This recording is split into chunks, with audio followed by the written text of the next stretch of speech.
Welcome. Hello, everybody. Hello. We're already full today.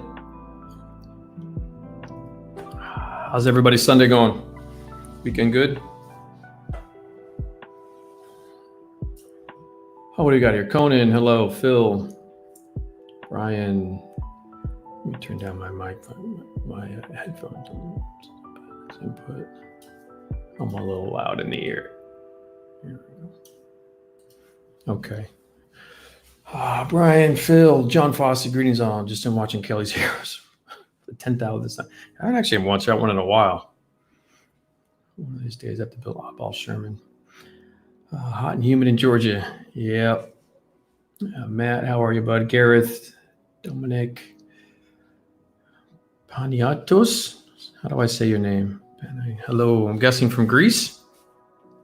Panna, just call you Panna. Joe, how are you? Gary Matthews, Rollout Commanders. Yep, time to relax. Bonsoir, Bryce. James Lynn, welcome. G Construction, League Gungeon. Hello.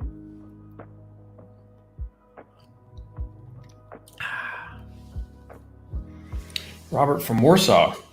All right. Focus. Jason, what's up, bud? Oh, man, it's killing it. He's going into the OPR hard. New York, okay.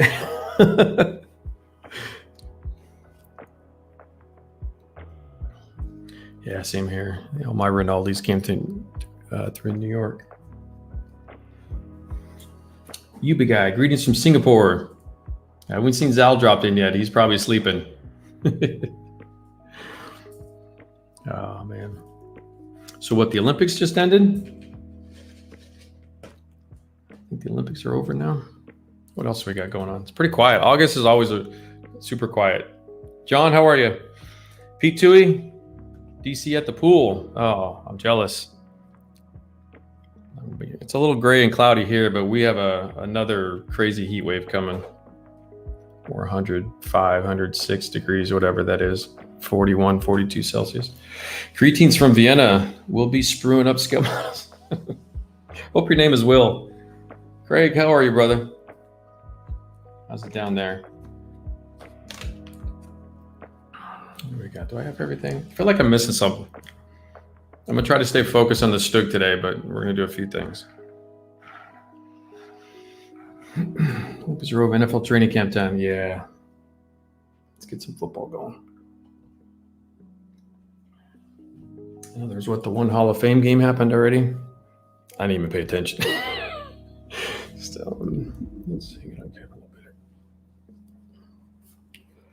bit. Oh, yeah.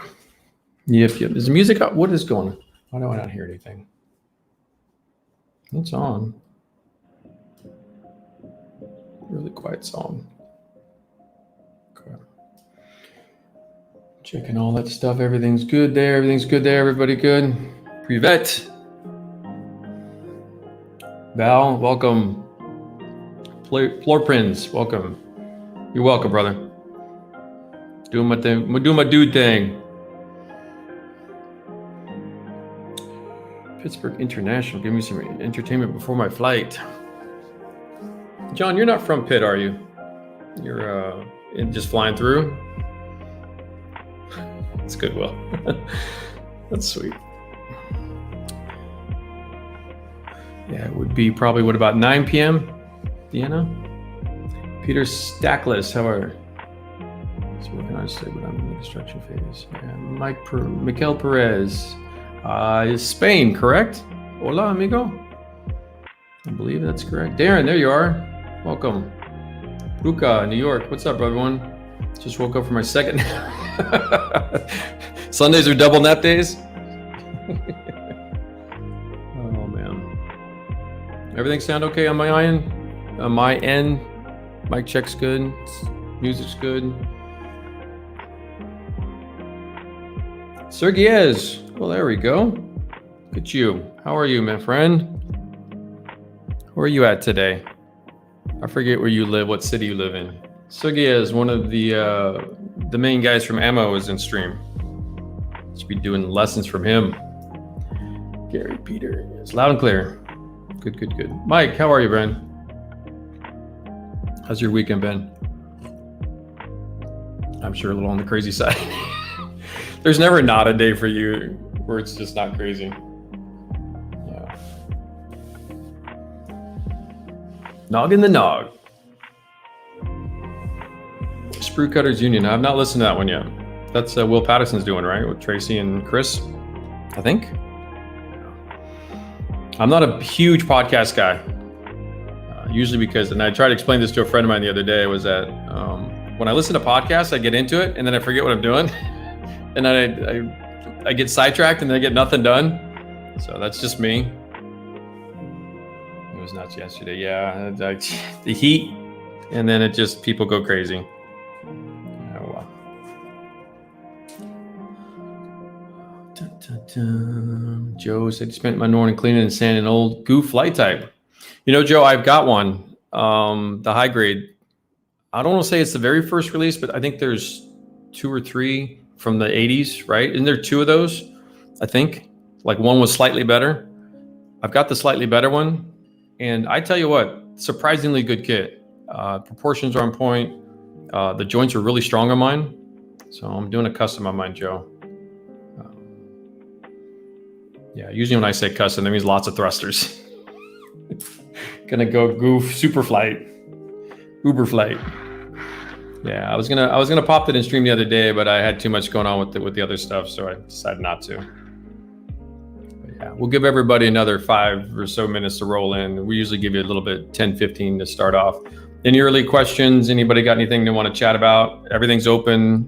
F1's on break. You guys can talk about whatever you like. Any new films, movies, shows, whatever's going on. I'm really out of it with stuff. Wayne's going to do his first hairspray today. All right. Hairspray thing. Yeah, good times. Marco, hello. Biancelli. Is it Biancelli or Biancelli? Did I say that correctly? My grandma would swap me upside the head. Paul Avery, how are you? Hey, Mike, great streams. Thanks so much for putting this stuff out. You're welcome. Manny459, hello, hello. Catching up on past videos, yeah. Trying to give you guys plenty to watch. Justin, hello there. What's up, brother? Anyone saw the crash of MotoGP in Austria? No. I did hear the retirement of, what was it, Valentino? Was wrapping it up. It's a hell of a run. 9 championships or whatever. It's crazy. The MotoGP doesn't get a lot of love in the US. It's hard to watch, so I don't watch them very often, to be honest with you, even though I'm interested. Let's see, did I get everybody? Hello. Yep. US won medalification more than China. It's all that matters, Robert. As long as we beat China, don't care. Jason, yeah, we're hoping. We're hoping. Everything's going pretty smooth so far. It's right now, I think the printer's okay. And my main concern is shipping right now. Global shipping's a bit of a mess, but we'll see. I'd say probably towards the end of this month, expect a lot of updates on all that stuff. Let's see. Brian, am I waiting for my stove? Really stuck in the container somewhere. Yeah, the marathon was a great ending to the games. My fellow countryman took 3rd place with the help from his friend, the Dutchman. Nice sportsmanship. Yeah, I catch all that stuff tonight. So what I'll do is I'll watch the final highlights. What was I watching? The guy from India, the javelin. First time or first gold for India in track and field in 123 years, something like that. That was impressive. And then there was I think it was a shot putter, big boy from Oregon, 6'7", so about what, 2.2 meters tall, something like that. My math is terrible. Big boy. He threw what, 3 Olympic records in a row to get the gold. That was pretty sweet to watch. Live there now, soon Denver. Okay. Oh, okay. You're okay. All right, right. Nice. I'm a huge Steeler fan, John. So I was asked the other day, I think my mom was asking me, she goes, did you think about moving, leaving Portland? I said, no, not really. But I said, if I ever did, I'd move to Pitt just to live in the city and watch a few games, do that whole thing. I haven't lived in a city next to a big stadium in a while. We have the Blazers here, but it's nothing like live football. Everyone, Tony Sillett, everyone, evening, everyone. I hope Hope you've all been well. Hey, Mike, don't forget to check the chat just in case. Yeah, I will. I'm gonna be on that. So what it is, apparently, the Epoch Cam, the app that runs that as a webcam, through the Macs, it runs it through Wi-Fi only. Even though I'm hardline, I thought I was USB connected, so it shouldn't drop. The Wi-Fi router dropped. The computer's hardline, so it won't drop. It's on Ethernet. There's Al. Good morning, my friend. Yeah, I want to hear how you're able to improve the chip results in MMP. Yeah, there'll be a stream coming up. We'll talk a little bit about it, Pete, but there'll be a stream on that in particular. I'm going to do a dedicated stream to that. I figured some stuff out, but I need to set that up so it's a really nice, professional, makes sense. It's really clear for everybody, and I just haven't. I had the time to really set. I've got all the test pieces done, but I haven't really set everything out. So I got to kind of do that. Val Ariel asks, which one do you like best thinner for oil? Odorless thinners. Any of the odorless thinners. I try to avoid like enamel thinners or white spirits. They're a little too strong. Too rough. First goal for U.S. volleyball women. All right, sweet. And I know the women's water polo killed it too. Yeah. Catalonia. Great streamings, Daniel. Welcome. Marius, hello. Chris Corson, there you are. No spoilers. Yeah, I don't know. Yeah, I heard Messi left. I don't know what spoilers are what now because I'm focused on Formula One most of the time. So I forget in terms of spoilers what's happening. Don't want to upset anybody. Yeah. Let's make sure I said hello to everybody. Young Kelly. Okay, it is sharp. Thank you, Marco. Young Kelly. Yeah, we went to get my vaccine shot, and the lady was from the Mediterranean, and she said my last name really European style, Rinaldi, and that was pretty fun. I always tell them, like, oh, where are you from? Yeah. Question, do you filter out your odorless? And yeah, not really. I don't use it that much, James, in terms of quantity. You know, when you see me do the thing, and we'll do a little bit today with the thinner. I just find it's not worth it. I don't use enough of it that fast. Because I always use a really small amount for each session. So I don't put a lot out so that every time I just kind of use like a smaller session. So maybe just use a little bit less when you're doing it. I didn't catch Palomato's speech. I saw like the highlights of it, but I didn't watch the whole thing. Those are some glory days right there.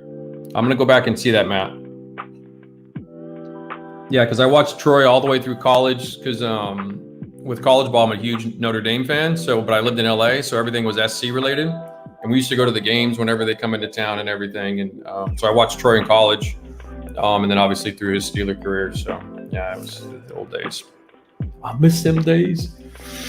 All right, questions asked. How do you make your overall tank surface gritty and dirty? Do you use a general dust wash? We'll talk about that, Sal. We'll use that. We'll swing back to that when we do that. We'll get on to this. About your books, Luke asks, am I correct in assuming that you don't have a distributor for Europe anymore? I'd love to buy that. Yeah, we do. So Luke, when you go to the website, just scroll to the bottom. There's a little, it says dealers. So there's always a confusion of terms. People think of distributors, whatever. Distributors are stores that sell to other stores. Dealers are the guys that buy from us and they sell direct to you guys. So a hobby shop, a dealer, a vendor, a trader, that's all interchangeable terms. Distributors are more the general regional that disperse it out into Europe. So yeah, we wouldn't list distributors on our website because that's a B2B, as they say. Yeah. So just scroll down, Luke, and you'll see the dealer list. I'm probably have to update that. There's a few changes, but that should get you some help. Where you, Luke? You're Belgium. I'd say Domino Models, probably the best. Bryce asks, can a StuG III roll without two pairs of road wheels on one side? Like on one side, there are only four pairs. I mean, maybe just like towed back, it wouldn't be able to survive much, especially if it lost one of the front ones or something. I'd probably say it could get away with maybe one loss of a road wheel. I'm actually, it's right here. It keeps falling off. This is an old, I bought this built up on eBay years ago and I was going to use it for something, but this little guy kept falling off. So I found him. I found this side, and we'll do a quick spray here. Yeah, Bluefin. Yeah, exactly. You don't buy from Bluefin. USA Gun Store buys from Bluefin, but we don't. Our people don't. Yeah, I checked Domino, Luke. They're gonna stock everything. I already talked to them, so they're gonna be fine. Great coffee mug. Oh, you like this guy? This is the one we talked about. This is No Man's No Dead on Instagram. I put his link. My coffee mug links in the thingies below. I've got a couple from him. I think I bought this. Is it Redbubble? It's like an Etsy shop or something. You know, where like artists sell their stuff. Something like that. Okay, we'll get started here in a sec. Will be coming out. Phil, everything's on the website for all the books. Yep, everything's up on the website. So that's where I keep all that information, guys. There's a little post at the top. So they'll be coming. It's in the first group, Phil, that we're printing right now. So we'll get those coming in. Phil Moore, hello. Yeah, Olaf, hello. Go Browns. Yeah, man, he's just trying to start shit now. Pats. Yeah, there's always a Pats fan running around. That was interesting last year for you guys. Yeah, okay. Everybody good? Everybody good? Okay, let's get rolling in here. I've not said the no, Zal. I actually texted that company. It looks like the green ones were sent first and the purple ones were sent in a second batch. So we're supposed to hear on the purple 510 maybe later this week. Yeah, you guys got a good team. Yeah, I like watching those games. Yeah, I'm happy all the books are coming out. Brought straight from the RSP is only 15 pounds. But yeah, so I'm running a flat rate postage right now. Yeah. But with Brexit and the VAT changes, it's everything's gone up a little bit, about 10-15% across the board to international shipping, at least to Europe and the UK. It's been a little bit rough. But like I said, towards the end of August, September, October, and probably through November would be the big shipping months for us this year. We're trying to get everything delivered all the way through to December and Christmas, which is what I'm hoping for. We'll see. It's printed in Europe. We're dealing with the inner shipping inside of Europe now, and then trying to get it back to the US for North America guys, and then trying to ship out to the Asian guys too. So it's a bit of a manpower thing, but yeah. And then once we're done with that, I'll be able to relax next year and just kind of get back on schedule. Yeah, import tax. So typically what happens, and it just seems to me that Europe has just said F you to everything. Books by law, international law, as long as I've been a publisher and been around all this stuff, are exempt from duties. They've always been exempt from duties. For whatever's happened now with this VAT thing, I think Europe, the EU in general just said, you know what, everything's getting taxed. We don't care. I do believe, depending on the country, most of the books taxes, VATs are about 7 to 8%, but Denmark's 23%. Norway, not part of the EU, is also 23%. There's like Switzerland's pretty far up there, but the average is about 8 to 10% across the board. Now, like I said, we've never been taxed going in. Books are not supposed to be. That's an international treaty regulation. So I don't know.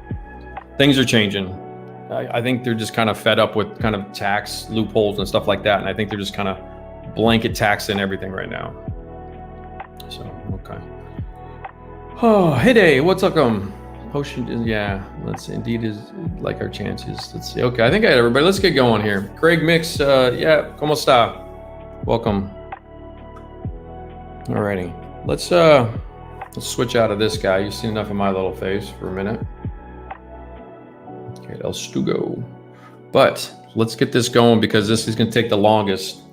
So I'm going to do the. So we've got this. We did this side of the tracks. The pigments and stuff about a third of the way through, but we did the weathering and the burnishing on the wheels and track stream. We good? Everything's good? I'm all nervous all of a sudden. Everything's good? We're gonna get rolling? Yeah, Tennessee boy, I saw you, Bill. Welcome. Okay. So I've got the other side in the little like vinegary bath, prepping. So let's swap them into the blue bath. So let me zoom out a little bit.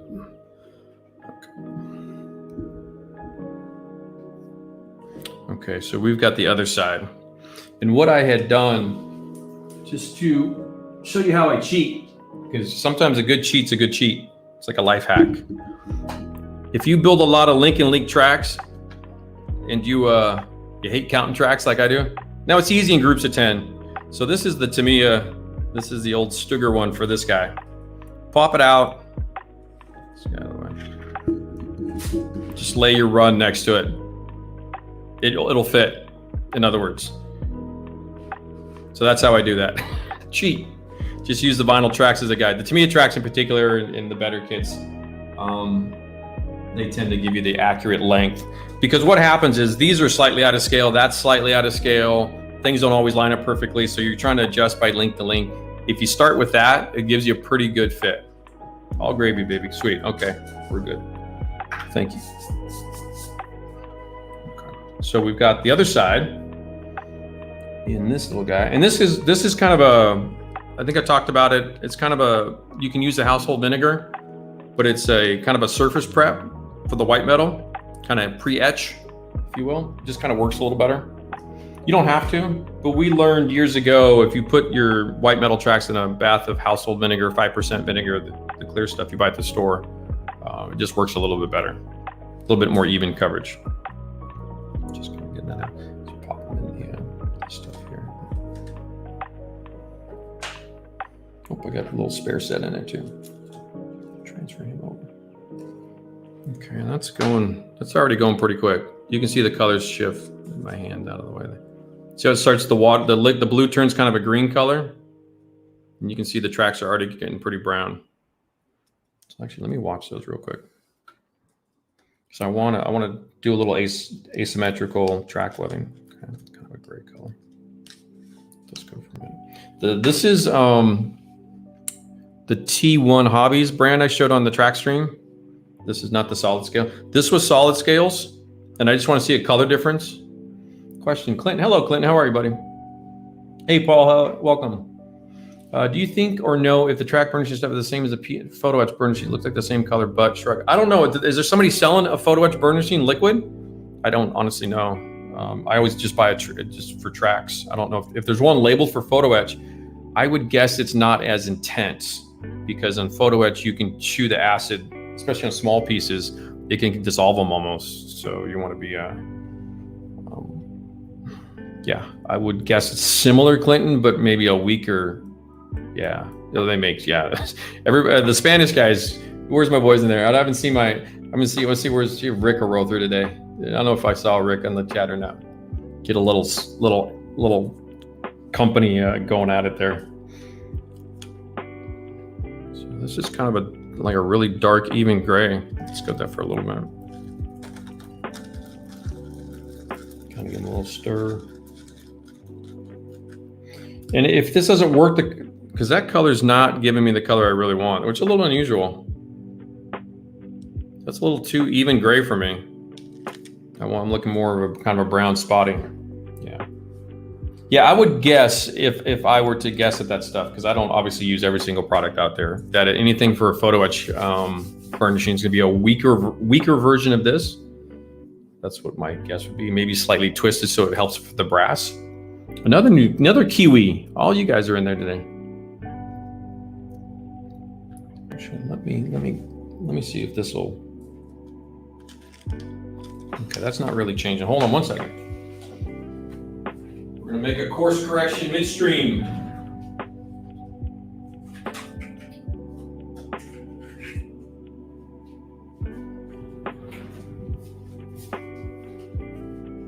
Because that stuff worked a little better on the Pro models, but this is the Sector 35 tracks, so I don't know if different metal. And this is how it goes. I mean, this is just kind of rough chemistry. Nobody really cares. Okay, so we'll use up the rest of this. This is all I got left. So. And this stuff you cannot. Well, you can't recycle them for tracks. You can put small parts into these baths after you're done. Save that bottle. Let's put the old stuff in and throw it away in that. Okay, let's transfer from one to the other and let's see what happens.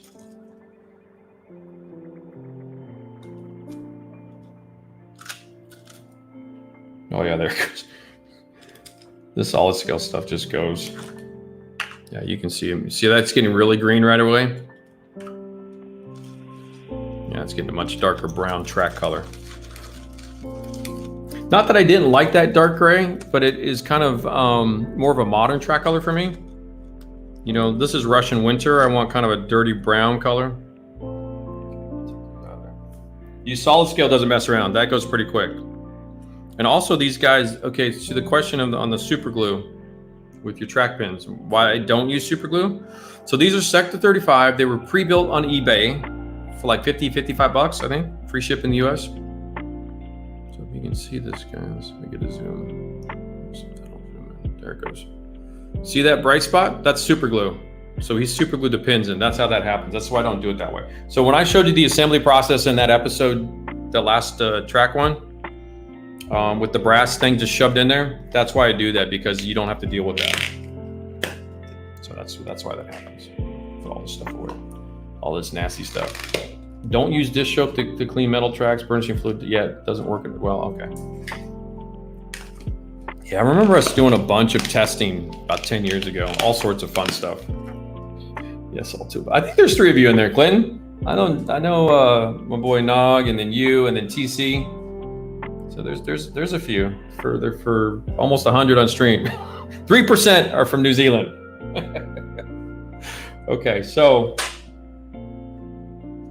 let's just take a peek real quick. This is always fun stuff. But I did this first because these don't completely dry for a while, even with the hair dryer. But you can see this stuff's already kind of doing this little thing, thing. Yeah, so that's pretty black actually. But that's because it was real even from the other ones. So I didn't really get a good kind of, I like the little grittier, rustier tones, you know, that whole thing, but that's okay. I wanted something to, yeah, you can see all the silver hot spots. That's all super glue. So we'll have to fix those up. But I wanted to get those going. God, I'm hungry already. Oh boy. Good evening. Greg Riley, how are you? Novocaine black patina for solder lead used when making stained glass windows. I find it stronger than hop. Yeah. So usually Chris Corset, yeah, well, that's what I found too is hardware store, art store, all the blackening, bluing, gun bluing, all that stuff. They're either too even or they're too strong for what we do, because the metal's this is pretty weak metal. And obviously window pane is much thicker and bolder and stronger. So we deal with such small pieces. More sheep than people are used to be. Yeah. So Greg said you shot 2 Larry Sherman tournaments and a whole Tresemme this morning. Practice. Yep. All right, focus. Okay, so first off though, let's get these wheels painted too. Throw a little paint around today. So figure 2 to 3 hours today, guys. 12:30. We're just kind of rolling in. It's I'm always a little bit of a slow starter. Kind of just need to take my time. Every time I try to rush in the beginning, it goes badly. Okay, so we got our little alligator clip holders here. Let me pull this guy out of the way. Put the track dude over here. Let's go over here. And I am going to cover the model just because there will be some red primer being sprayed around. You'll get a tiny bit of overspray, and sometimes stuff will go wrong. Try to be a little bit more careful. Hands are full. Show us the best airbrushing practice. Always, I only do it one way. I'll show you shitty, then do it good on the other side. If that makes any sense. Just show you how I do it. Is this kind of, if that makes sense? I'll just show you how I do things. Okay, so we'll get these set up here real quick. Spray some color, got a little spare, old to me a StuG spare, but it's close enough for government work. Get some more of these guys. In there. Got a little spare dude.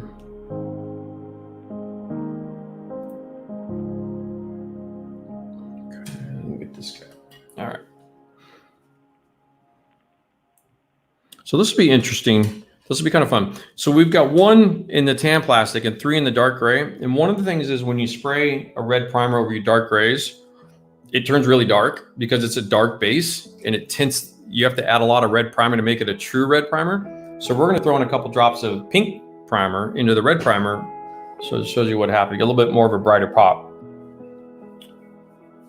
You guys keep saying Novocaine. I'm thinking that painkiller. Okay.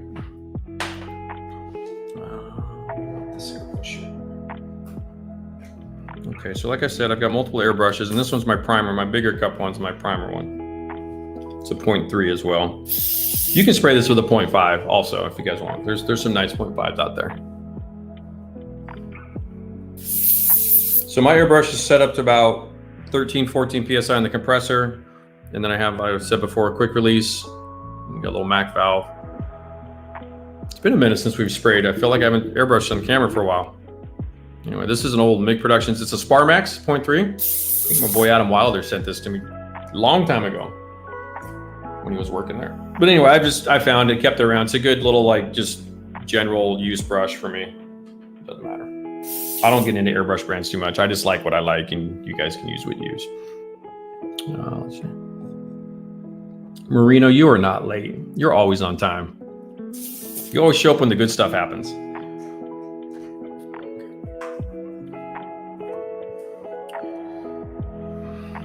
Marino, there was a, I'll have to post the name below. I found a dude on Instagram who brush painted his tanks, and he did to me a Cromwell in like a hypothetical North Africa contour scheme, which is that kind of stripe edgy grays, and really, it's really an interesting paint scheme that they've used.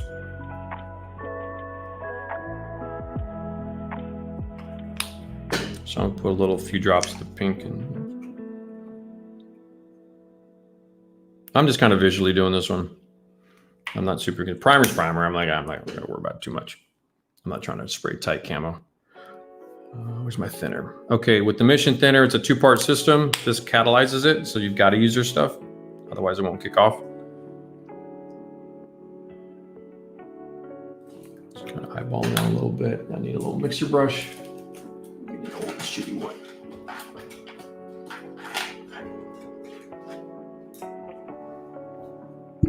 Get some water over here, just so I can clean my brush out.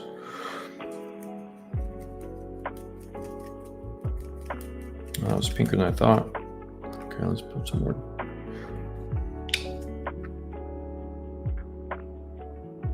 It's no big deal. It's going to be covered up anyway. There'll be slight chipping with them, and not going to be a lot.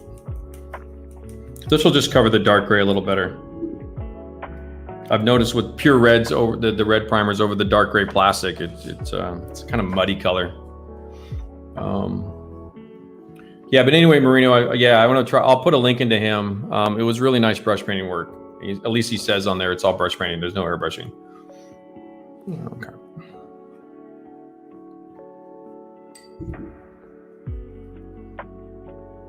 So there's that. Put a little bit of thinner in this guy too. I just like to have some ready available. Just need a little water, a little thinner. Okay, am I ready to go? Oops.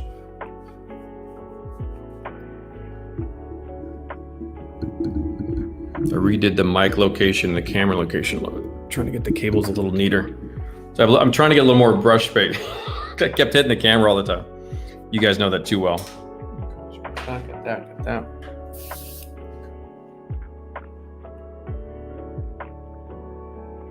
Some primer into the airbrush cup. The spray. Let me get one more paper towel. Okie doke. Okay. Let's see here. Move this guy. I'll close the blind here in a second. Getting a little bit of sun starting to finally come out. Get some glare. Okay, we're spraying nice.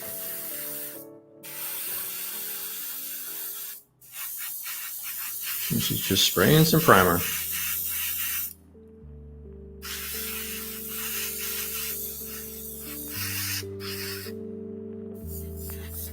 Just having an interesting conversation about colored primers. I never was really into them too much. Just because I thought they're a little gimmicky, you know what I mean?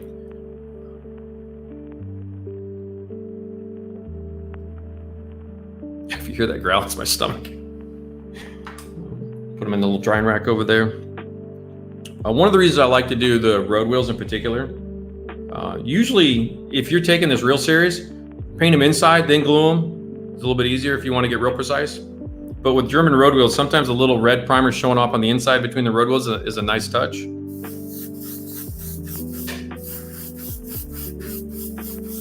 Like if you want to take it that little extra. But that paint is hard to get down in there, I will admit.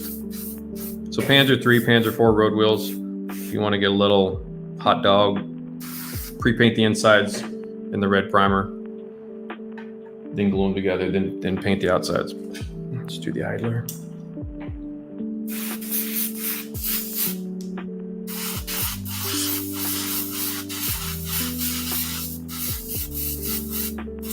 Somebody remarked in comments the other day. Oh, I meant to go on the color primer first. Losing my train of thought. That means I'm hungry. Yeah, it was always kind of on the gimmick train for me. You know, like it's like photo etch. It's like burnishing fluid for photo etch versus tracks. Like I don't know, dude. I mean, you're just trying to sell shit, which is cool. I mean, don't get me wrong. Like I don't care. But then I was spraying. Oh, it's a lighter color over just because I always use a gray primer is what I was saying. What I meant to say.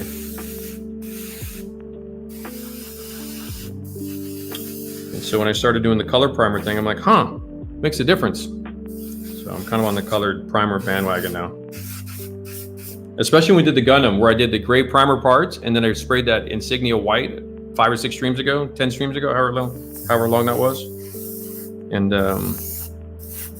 like it just looked like poo. I'm like, that white did not look good. And so that's what made me switch to just putting a white base underneath. So it can make a difference. Okay, so let's see if this makes any difference here. Okay, so that is that, dude. Oh, let me use the roto so we can see. This hopefully this illustrates it. It's a subtle thing, but it makes a difference. Let me hair dry these real quick. Yeah, I can see it. Let me close the blind too. It's accurate colors this way. Have I even said it yet, Tony? I don't think I have. I'm really like, it's like, what is it? Sunday, 12:30 p.m. I need my double naps like my boy in New York there, Bruca did. I haven't even had one nap.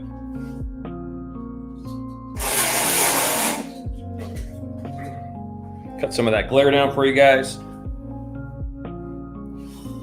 Yeah, we'll get. You know me, by the 2-hour mark, I get rolling pretty. Okay, so here's a really good illustration. Light over here. So on the right, this guy, that's the gray wheel, and that's the yellow tan wheel. You can see how just a simple spray of one color. See how dark the one on the right is? This is the color I actually really like. So, but anyway, I wanted to show you guys. So the colored primer, it makes a difference. The base tone makes a big difference. So we'll put the little tan road wheel due to the side. That's like a little spare for the little, I'm just gonna throw the bottle somewhere. I just found them. I'm like, yeah, I'll just use it. I'm just using a lot of found stuff in my supplies for this model. We're just having a good time. Okay, so let's put another. Eptoline dust is also a good grayish tan.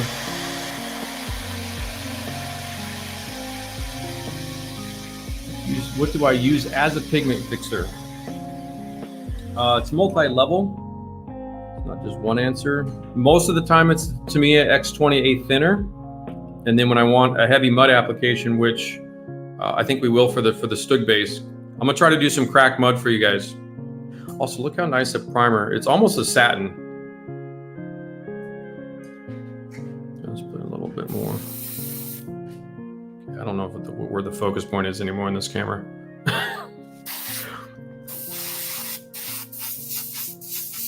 We'll just lay it down real nice and even. Not hosing it down or anything. Just trying to get good, decent covered. Okay, that get a little bit more of a pop. So let's see if the second coat gets a little bit closer.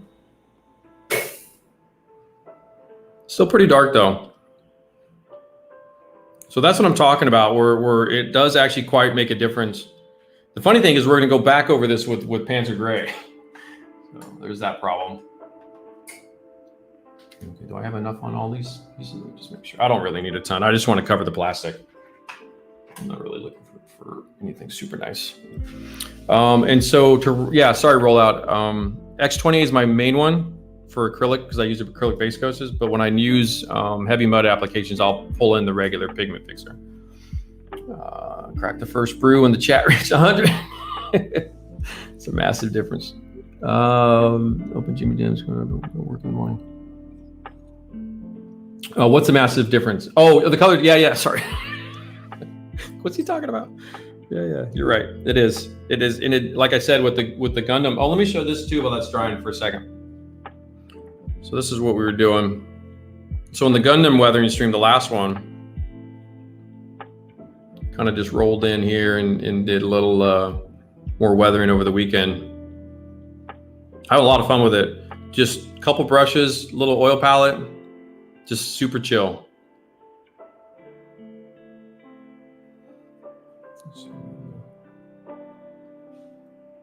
Put a little edge chipping on there with the brush, real careful like. This is about 1/220, 1/300 scale, somewhere in there. So it's pretty small. Not quite 1/350, but it's a tiny little dude in terms of scale. So anyway, that's what I was having a good time. That's just all. That's a clear primer on the PVC. This is an action figure. Just clear primer, a little flat coat, straight to the oils. Weathering good times right there, my friends. Yeah, make an espresso. Okay, let's put some gray down. Let me get rid of it. Let me clean this up. Primary in the airbrush is catalyzing, so get it out of there. So it's good to definitely clean the airbrush. So I'm just doing a little, so I use a little water bottle, just kind of flushes most of the paint out, the primer out, same thing. Gets that out of there. And we'll switch to some thinner. And this saves you on using your thinner for the bulk cleaning. Get some Q-tips over here. Just kind of get some of that out of there. Good times. Clean airbrush. You guys get it all. Yep, you get every step. This is just getting the bulk junk out of there. You can see some of the primer's already starting to dry in the cup. And that's what you don't want. Paint's not so bad, but the primer, because it catalyzes and it really sticks, the primer really sticks, don't mess around. Get it out of there. Trust me on that one. Ask me how I know. I've spent hours cleaning airbrushes where I forgot there was primer in the thing, and it's just like, oh, Lord. So then I pull the needle, give just a quick wipe down. There's a little gunk on the tip. I can see it. Yeah, it's not super hot today. And you guys, Singapore, New Zealand guys, I'll repeat for Wednesday coming up, the next stream. It'll be the same noon because we have a huge heat wave rolling in actually Wednesday. And it's going to pop to like 41, 42, 45 degree Celsius, about 105, 108. So it will not be pleasant by 6 p.m. So we're going to do Wednesday stream will also be at noon, whatever time zone this is, whatever it is for you guys. So just a heads up on that, because you guys are all, yeah, it's fun. This summer's been the worst weather summer we've had in a while. I will admit that. Here, I need my eyedropper, dude. Okay. So a little eyedropper water in there. Just kind of stir this up, clean this up, get this out of there. Do a quick flush. Okay, I'm gonna start moving a little bit faster. You guys are probably like, all right, get to it. Don't worry, it's all coming, my friend. All coming. We're gonna do some whitewash mapping. Yeah, weirdest summer in a long time for planet Earth. And I'm sure even the winter dudes down below the equator are having a weird winter. Okay, so I flush most with the water. A couple drops of the thinner in right now. This is the final flush for.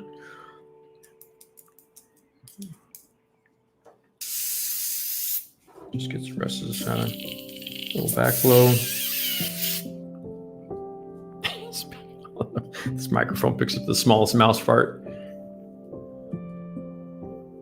You have a great one. What did I miss? Yeah. Okay. Primer brush is clean. Let me swap airbrushes. And then we'll put some Panzer Gray down. That should be set up pretty good.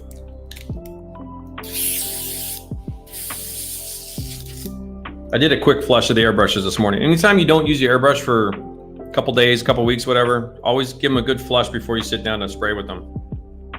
That'll make sure, because oftentimes I've done that where I've just sat down and I've cleaned them, but they sit there and they kind of like, everything kind of dries out a little bit. And then you go to spray your airbrush and it like doesn't want to work. So I've learned to kind of just give your little brush a test run, like a warm up with your car, you know, little warm up lap, and then it usually works.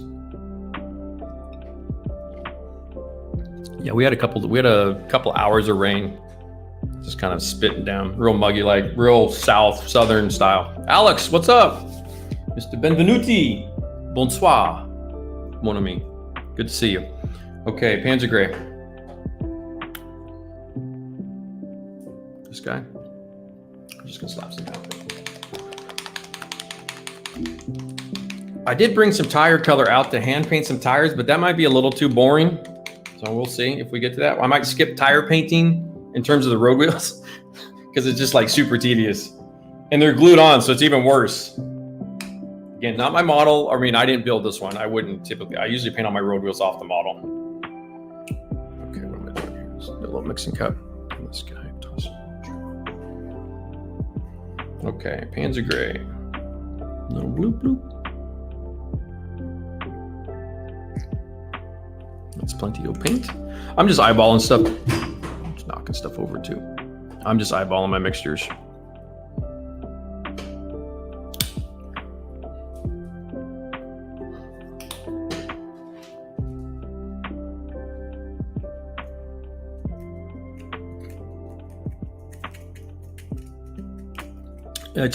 One of the tricks with Mission models in particular is really emulsify your stuff. Mix really well. Take your time with mixing your paints and your thinners and your primers. Give them a little extra love. It's just highly recommended to get a little bit more of a precise result. Go for consistency. I never built a tank, but I love Panzer Gray and any excuse to use it on plane. Maybe a Loop 46. It is kind of right below a NATO black shade. It's a very useful color. I like it too. Anytime I'm doing something like non-Panzer Gray, but I need like a really nice dark gray shade, I almost always default to it. Because usually the dark grays in paint are more of a pure gray in kind of that white to black grayscale, where this one's got a little bit of a greenish blue tint to it, which gives a little life.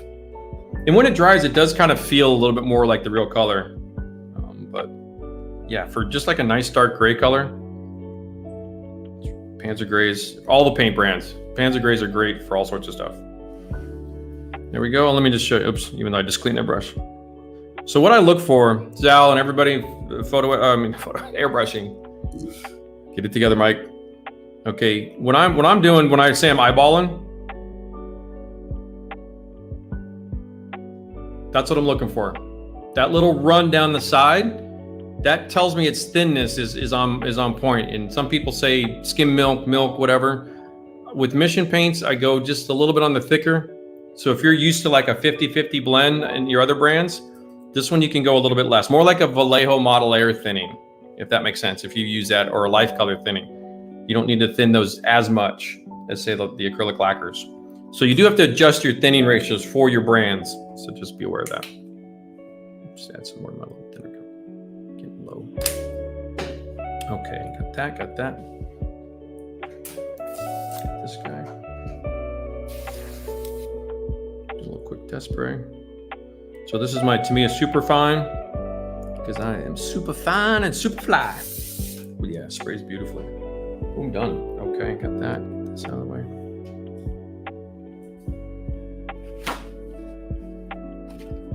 Cheapy paper towels here, nice clean white surface.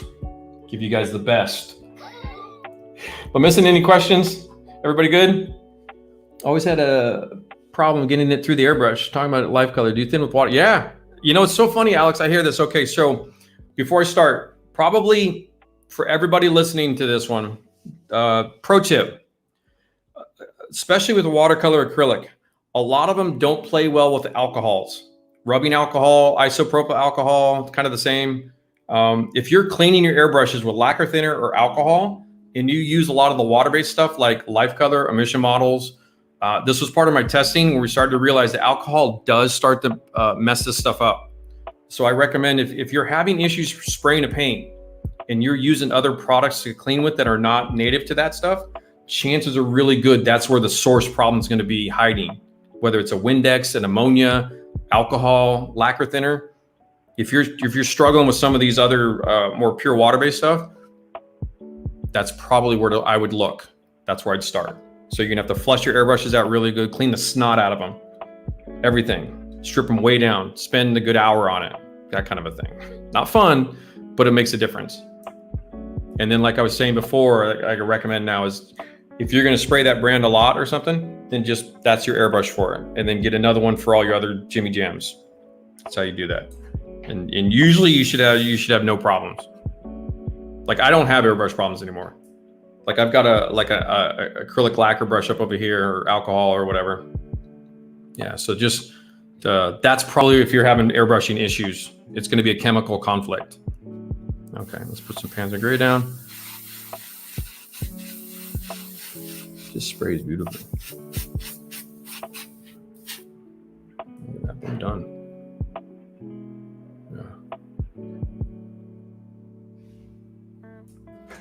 I should probably do this with the other side.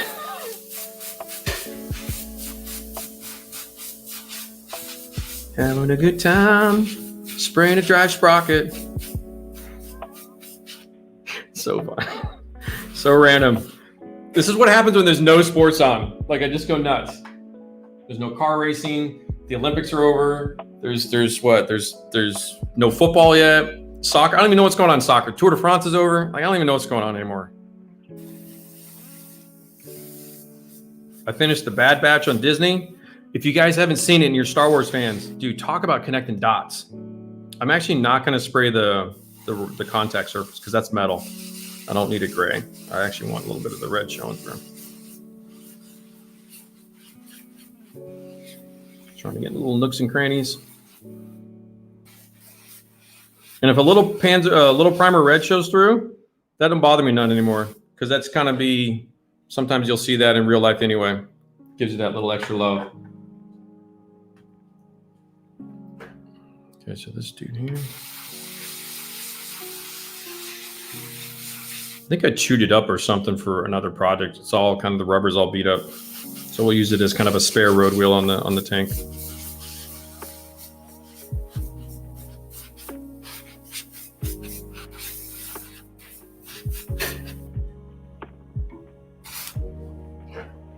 There's that. Let's get out of that hole. Just chilling, man. I'm just glad you're here, Alex. We haven't hung out in forever. We had a wonderful little coffee adventure. We went to Belgium SMC 2018. You probably remember the town better than I do. But it was a really cute little Belgium town, and we were just rolling through and had like a castle gate opening into the center of town. Really neat, because we don't get that in the U.S. We don't have like castle gates, so yeah, it's really cool. Good times. Just change my stream to good times modeling, right? There you go. There's your little road wheel paint 101. Nothing fancy, nothing crazy. Okay, let those dry for a second. We're gonna do a little splash of white, and we're gonna do a little chipping. And we're gonna do some non-hairspray chipping because we're gonna show you kind of the water erasability issue, quality. I keep saying issue. It's not an issue. It's not an issue. It's not an issue. It's not a tumor. Okay, what do we got here? Belgian beer is the best it is. Did some wonderful tours when I was there too. Oh, it's 2018. God, that's forever. Okay, what am I doing? Cleaning. Get my shit together.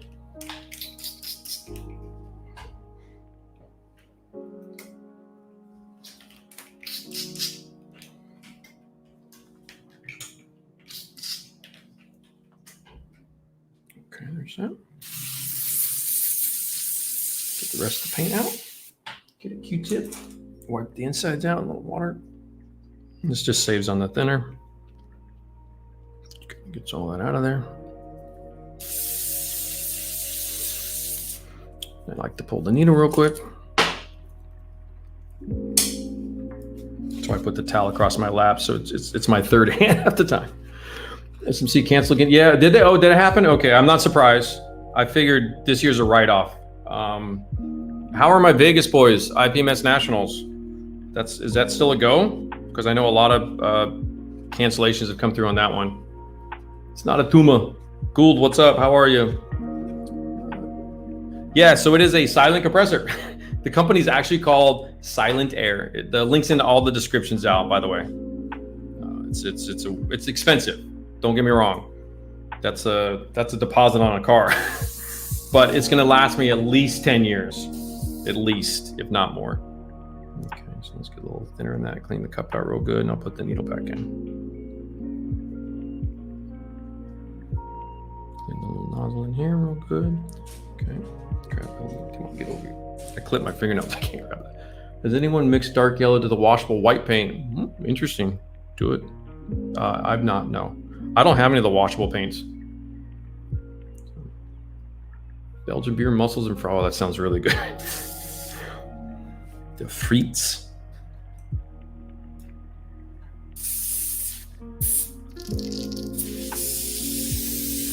Okay, this just clean my airbrush real good. Because I'm going to spray some white in it. Forgot about waffles. Americans do waffles pretty well too. They should have like an American waffle thing. Chicken waffles are a thing. Let's get this doing here. Let's do my hair dry. From Liege, that's what it was. That's where it was. Yeah. Were we in Liege or no? We weren't Liege. We were Mall? Where were we? Gunnar, Gunnar's in there? Hello, Gunnar, if you're in there. Yeah, Duvel. I've got my Duvel cup from my trip in there somewhere. We went to the Duvel factory. Oh, there it goes. Okay, so now we're starting to get a little bit of, see that we're starting to get a little more of a browns in there? Not quite. So when it's wet, it will throw you. You do have to dry these really nicely. But you can see that's all super glue. Oh boy, did a little super glue. Screwed me up. But anyway, I bought those years ago. Those were I just want to see what it was all about. I do that sometimes, especially with tracks. Mall, it was Mall. Okay, everybody good? Questions? Anyone in mixed? Okay, we're good. We get everything going. Everybody's having a good time. We got the little Jimmy Jams. Maybe it's time for a little drink. Florian, hello. How are you? Bayo building Tamiya Panzer 3N. It's a great old kit. Still solid. Rick, how are you, brother? How's your day going? It's almost 1 p.m. Got everybody in here today. Okay, let's see here. We've got the gray down. Let's throw a little white down. We'll do a little chipping, and we'll move into the oils, and then we'll move into some pigments maybe. We'll see. We're going to spend a lot of time today. The bulk of today will, once this is all kind of out of my hair, the bulk of today will be oil paints on the tank, and we'll be doing mapping. We'll be getting the weathering set up. We'll do the section. It'll be just like I do in the books. It'll be like in Tank Art 4 in particular, like the Gorilla in Tank Art 4, where I start on the fender and just kind of work my way. We'll do that today. I've got my palette of oils behind me ready to go. Jim James. Okay, so then you got that. Let me get a fresh cup. Nope, I already did. Okay, so I got a little Eifenbein white mix, kind of a creamy white. I like to paint my whitewashes lately in a little bit more of a cream tone. I don't need much. Keep making too much paint, but it's just small batch painting. You're always going to waste some. Try a Trappist triple. Ooh. That's probably too much, but okay. Won't matter. It don't matter. Just making some white.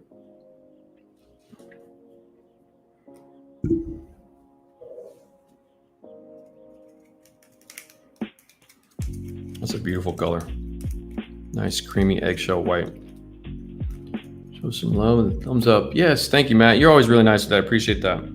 Yeah, please do hit the like. And if you have not subscribed, hit that subscribe button. And also, if you're unaware, if you click the little bell icon, it'll notify you when this all happens, when we do these things. And then what I do also after every stream the next day usually, because right now what'll happen is I'll go eat lunch and I'll forget and probably take a nap, and then I'll watch something. Oh, I gotta get back to the Bad Batch. Some of you are new to YouTube. You'll see the title under the video. There's a little, it says show more. If you click show more, I put everything down in that's called the description. And that's when we say all these things. So if you're unfamiliar, some of you guys I know you're new to that. Happy to help. If you have any questions about YouTube, how to use it, I give you all the information, all the colors, links to the brands that I use, the tools, airbrushes, the compressor. Trying to think if I miss it. And if I mention somebody important in stream, like we have an interview with Martin Kovac and Adam Wilder coming up. I've got the podcast link in there for you guys, so you can preempt. I think it's the 18th. And then like last stream, I showed you the little die-cast car for my buddy I went to school with in his company, Kaido House. So I put the links. So I do that. That's where you'll find all that stuff. When I say that, that's where you'll find it. I know most of you know that, but some of you guys don't. Some of you guys are classic model builders and aren't dealing with internet. So I just want to make sure I catch everybody. English. What are you talking about, Zhao? Very the sleepy Lao. I can't even say that.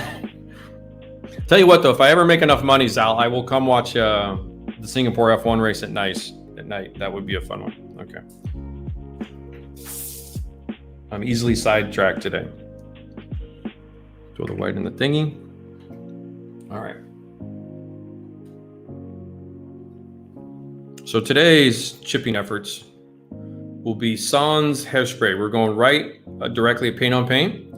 And Mission Models has because of its organic paint chemical mixture, ratio, whatever it is, its ingredients, has a slight erasability that you can utilize to great effect. And I don't know if my boy Alex Duchamp's watching tonight, but he does some wonderful paint on paint wear and tear without hairspray. And it's a more subtle look. So, but anyway, let's put a little bit of white down.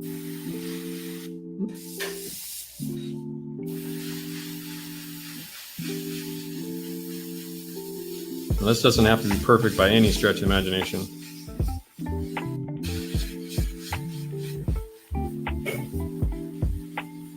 It's a good thing when you spray light colors over dark colors, dry it really well.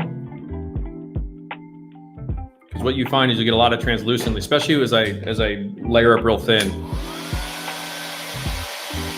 It's a little creepy, but I appreciate the love. You guys are great. The support's been awesome. So yeah, usually with the white, I usually give a little bit of a second coat right away, just to bump that opacity up. I did off camera, sorry. This one I won't spray, but we'll do the idler wheel and this front road wheel station. Get these two guys.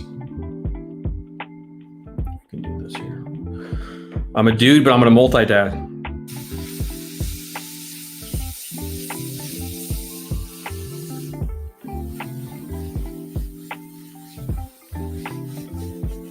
So when I spray a whitewash, go for the nooks and crannies first. If you know what that means, non-English speakers, nooks and crannies are like the corners and stuff. Spray your white in there first, and then go to the easier spots. That way you don't overspray when you try to go back and get inside the little nooks and crannies.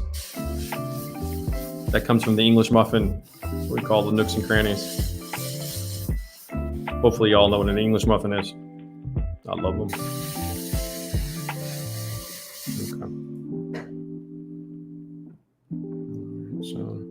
I left a little bit kind of on the outer cover there of the axle, just kind of whatever. Okay. And I'm not going to paint the other one with white. We're just going to pretend that this guy was just gray. Okay. All right. So let me clean. Apologies for that real quick. Can you name check the guy that does a paint on paint chipping? Yes, I will, Darren. You probably know who, Alex Duchamp, and I forget his Instagram tag. He does some beautiful stuff. It's a little bit larger scale, but everything's got like a cast texture to it, and it just gets this beautiful. In his base layers, Darren, he puts in a metallic blend into like the chipping area, the dark rust tones with a little bit of metallic, and then he burnishes his like. It's so nice. I'm gonna be doing a little bit more of that. It really kind of like, man, I gotta try that. Okay.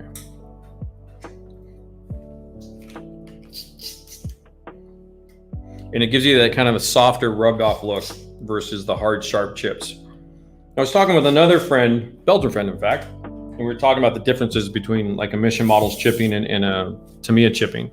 And it's good to kind of learn this because you'll see differences between the brands and how they chip and you can start to really use them if you get really advanced with that stuff. So the Mission models I find in particular, I can get some subtle stuff that you just can't get with the other brands.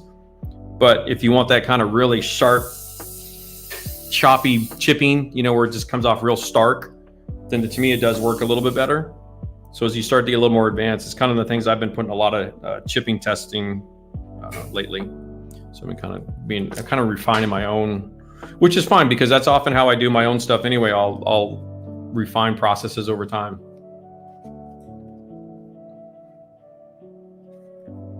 It's never always one thing. And yeah, thank you. Yeah, Alex, the other Alex put up Alex's name, but his Instagram name I'll put up in the chat so you can see what he's doing. He's a graphic designer living in London, I believe. I believe he's French or Belgium. He lives in London. I believe that's where, if I got that correct. If he ever hears this, he'll probably correct me, but I'm pretty sure that's correct. Hey, Mike, have you said before use a chemical? What is that exactly? Chemical chipping? That's with the thinner. We did that. Oh, it's probably in the chipping episode. Go back, Sal, on that. I forget what number, episode 4 or 5. Whenever I did that chipping 101 episode. That's using paint thinner to chip away the top layers. It's a bit of a destructive process, but it's really effective too. It's like a liquid sandpaper. Go-to color for rust. It's literally called standard rust. So when you do a rust bill, not to make a funny, but I am. I've noticed in particular when you undercoat your chipping layers into rust tone, if you're not going to expose a lot of that, just throw down a color, dude. Like, it's such a waste of time to do all sorts of crazy stuff if you're just going to chip an edge and you get just a little tiny spot of rust. That color, it's so small, your eye won't be able to discern what rust you used. So just use an orange-brown rust color, if that makes sense. And if I do rusting bill, like where a lot of exposed rust, I've been using that life color set a lot lately again, which we've been showing in some of the other streams. That's a good exposed rust color spectrum because there's 3 or 4 colors in there and it does really nice. Sauerkraut, hey dude, what's up, brother?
A little brush, unload. Need my eyeballs for this.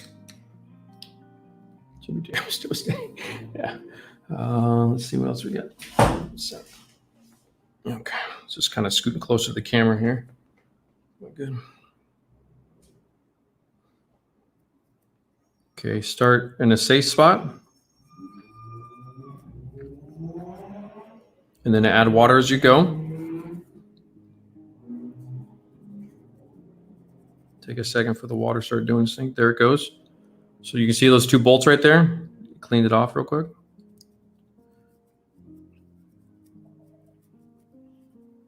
See, I'm getting a little chipping right in here. Zoom in. I like how the music went quiet too.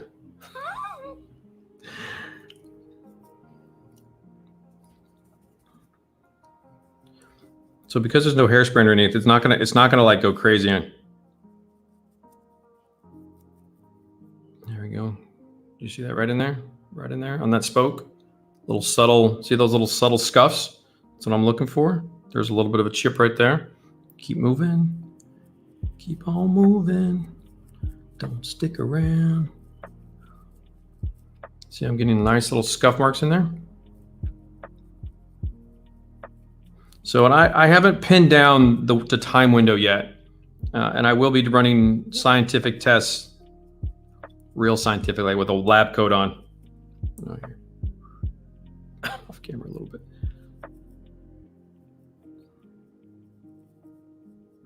So this erasability factor, you get kind of a really nice little controlled chipping with the mission models right away. It's like a quick chip.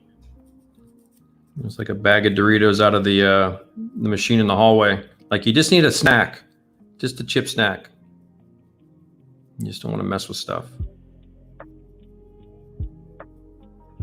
But when it just starts to cure, you know, when it kicks off.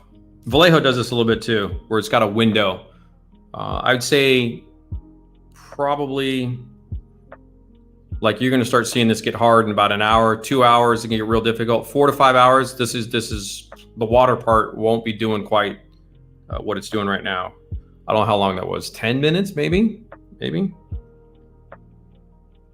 anyway, dude, that's it. You see the little red popping through? So this is, you know, when you're talking like I want to do a money finish, you know, I'm competing, whatever. If I'm a judge, I'm looking at this. What I'm looking for, you can just see the hints of red popping through, and it's so subtle. I don't even know if the camera's picking up. You can just see how it's a little bit almost like a warm purple. To my eyeballs with my glasses on, I'm seeing a little bit of a red primer peeking through, and that's a nice touch.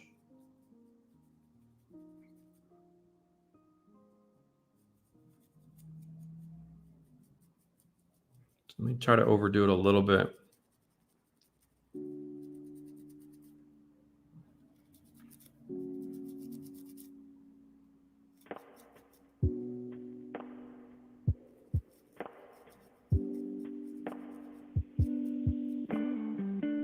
You guys see that pretty good, huh? Yeah. So you can see, I mean, give me 20 dry sprockets, and especially this, it's like my favorite dry sprocket. And I love the late war ones when the cap's missing and you got all the exposed bolts. That's a lot of fun. Yeah, this is Panzer III 4 chip and road dry sprockets is a joy. So you get a little bit of that kind of like discoloration from the layers of paint, a little bit of a cast kind of texture from the painting. You know, I'm zoomed in pretty hard right now too, so that's a good close-up look. Okay, one and done. Let's do the idler. This guy. Okay, a little water, unload it. Start a little bit safe on the edge just to see how this one goes. This one should go similar, but you just want to be careful. Don't want to put too much water down. So you're just getting little marks right there. So this is 35th scale, by the way, if you guys aren't familiar. Spin that around a little bit and give it kind of the flow of the motion there.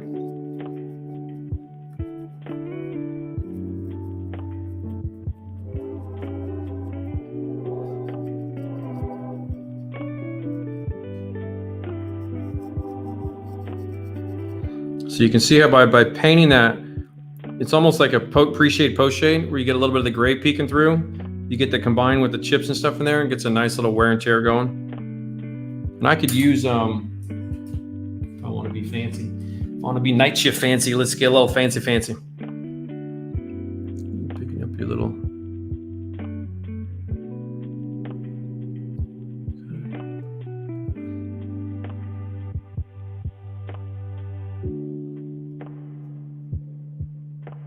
Kind of a really sharp little. So I want to beat that up. You could use other stuff. So I want to get the center of that little bolt. Yeah. So yeah, it's good times. Hold, I see you, Clinton. Yep, I'll get to you 2 seconds. Let me finish this guy up, and then we'll. So the Bad Batch. If you guys aren't familiar with the Disney Channel, what's going on? Talk about connecting dots. If you're a Star Wars geek at any level and have not watched the Bad Batch, it basically takes up immediately when the Empire is formed, which would be the end of Episode 3. And it just fills in all sorts of holes with the Star Wars universe. Gives you a lot of backstory. Really, really cool show.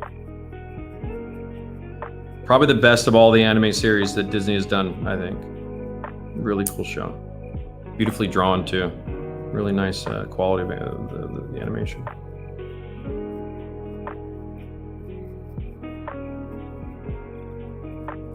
And it fills in like random holes in the story arc, which is kind of neat. I don't want to give any spoilers away if you haven't seen it, if there are any Star Wars fans out there. Okay.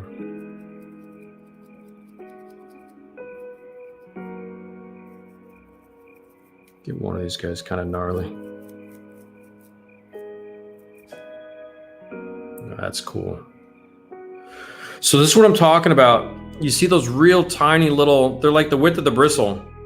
Because the organic pigment synthesis is so fine, it's capable of being torn to that tight of a level with the bristles.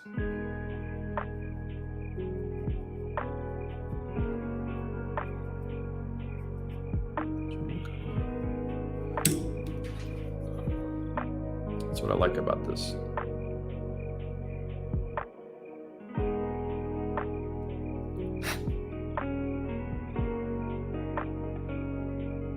If you have trouble drawing scratches, stipple them.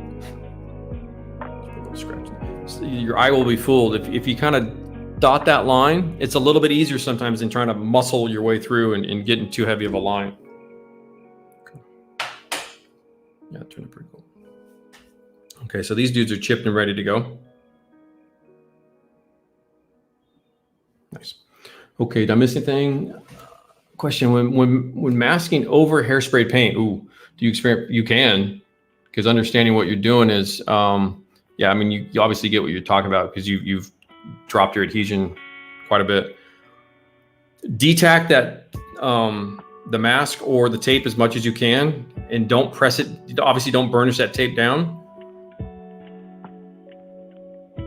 If it's already been done, Clinton, where the chipping and everything's like over and completely done, you're cool. Obviously, you can seal it all up, and that'll bring its strength back up. But yeah, don't be going in there with some, pulling the stuff out. Marina, you're funny. Lucas, welcome. How are you? Okay. What else? Any plans to do Star Wars? Yes, Neil. Absolutely. Those Bandai kits are beautiful. Probably not going to happen this year. I would say next year, Neil, to get to those in terms of the reality. Maybe I'll throw it on stream though, because we've been doing some science fiction, some Gundam.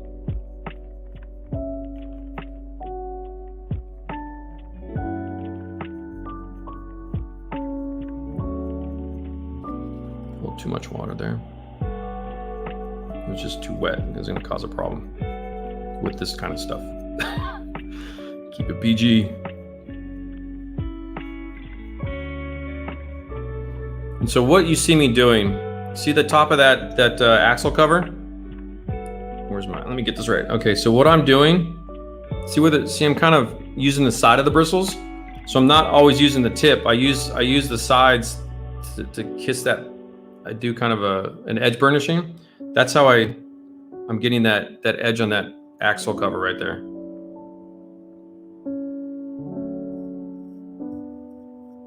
The hub, whatever they call these things. Okay, now I'll get some bristles down in the middle. With the StuG wheels in particular, those little vent holes, they have a little tiny lip on them. If you can catch a chip on that, that's a real nice effect. Trying to gently work my way around.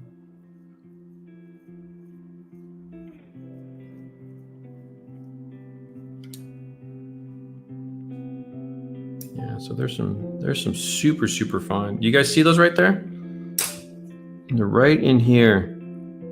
Get over here. This will pop up on camera. Like when you take like real photos of this, you'll see this stuff too. So that's experience telling me those are really nice subtle little chips in there.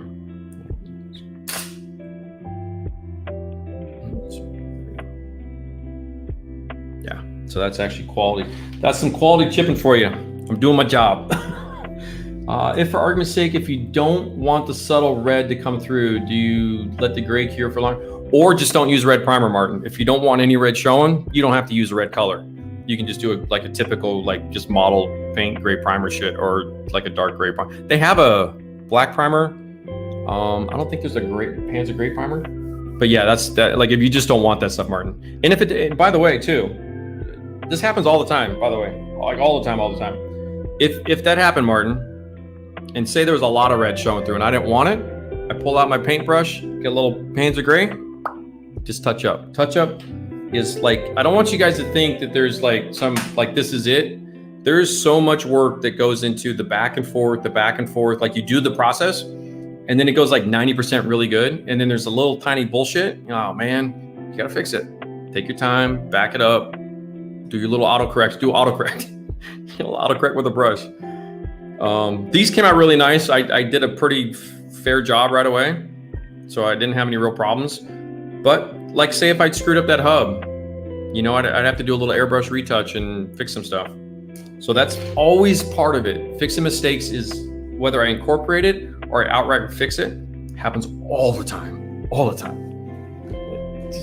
I think my one model that I didn't have any problems when I get asked that question would be the JSU 122. It's the only one that I think that I can really think of that had no real notable redos, corrects, anything. It just was smooth start to finish. Every other model, 200 plus, whatever, all of them. So Martin, it's totally normal. And that's why I say in the description, you'll see a little sentence in my description down below. If you're having problems, just see how chill I am. Everything's fixable. For a whitewash, are you switching to emission models, water chipping only, or are you still? Yeah, no, I use all of it. Just for this purpose, Pete, it's just 3 small little pieces, and I just want to show you this part of how they work. So again, I use all the tools in the toolbox when I want to, kind of a thing. So that's kind of this paint has its little specialty love to it, and I think we'll put in Alex Duchamp's in the official description later too, and you guys can check out the work he does using the same idea. I think you guys will see that there's opportunities, and that's really what I'm talking about, is really finally gaining those opportunities, because this is really good for, say, somebody doing N scale railroad. You know, the fine quality of those chips, or you just don't want big chipping, or you don't want a lot of it. You want something really controlled. So just being able to maneuver it, and that's what, again, it's just another reason why I've enjoyed using these paints a lot, and get you guys kind of familiar with it a little bit more often. You know, it's probably more contentious of all the brands, but we'll get it all. We've solved some stuff, and when we move to the weathering on this, we'll talk about some of this. I think Pete too asked that question. Yeah, and that's what I'm looking for, Martin. Is I want that depth. I want that subtle depth. Again, you're not going to see it right away, and this is the stuff. That's what I'm talking about. No joke. When you're walking the contest aisles and you see it, you know, oh, that looks really nice, and then you get up close and then you see that hint of red popping through, but it's not like a overblown red primer chip or something. That brings you back for more, and that's how you draw the viewers in. So that's a big key part of a lot of this. So Sylvain, how are you? Fine chips are the future. They are for you, my friend. Yeah. Thank you, Bryn, for all. I got your new email. I haven't replied yet. I'm behind on my emails. Lives of fish submarine from industrial mechanic. Oh, that's awesome. Tell her thank you, Marino. You got a Cobb salad? What? I've got one in the fridge, actually. You know what I bought the other day? I don't even know what I'm doing next. Anyway. I bought those. Here in the US, we have in the salad section, we have the bag salads with all the flavors, and I got a Thai salad. I cut up a nectarine and put the nectarine in the Thai salad. Oh, dude, it was so good. It was so good. Money, just money. Okay. Smoke. Oh yeah, Corey. Yeah, whatever. Here's our chef's back. Okay. Question. I saw there, Gareth. Sorry, my mission model paint was still really easy to ship after 4 years. What am I doing wrong? Gareth, are you using hairspray? Where did I put that stuff? Hold on, I'm a little parched. I'm gonna need some more water here. What else do we got? Switching the mission models, water. Yeah. So Peter, yeah, like I said, that's just using a different process. Yeah, Gunnar is talking about barrels. You know what, Gunnar and everybody else in there? I actually think it was really common. I don't even think it was like kind of partially. I think it was after the first rollout from the factory, gray barrels are everywhere. I was saying, is it Eric Rice on Missing Links, who puts the Friday eBay photos up in the Access discussion group? That's the only time I go to Missing Links now. So bad. Tap and Talk even kicked me out. They're like, yeah, you need to redo your whole account, which is a shame. To the questions, do the judges get, Corey, they get so close. Yeah, they can count the follicles, my friend. Some of it's a little, a little too close. Contentious. But yeah, Eric Rice had posted some eBay stuff in that Access thing. And a couple of the recent ones were kind of middle war gray barrels everywhere. Tigers, Panzer IVs, Panzer IIIs, Salad OPR, yeah. Yeah, flashlights, magnifiers, all sorts of stuff. Okay.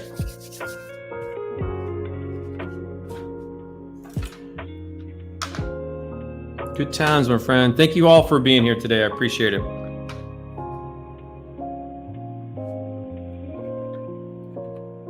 So let's just check how it looks.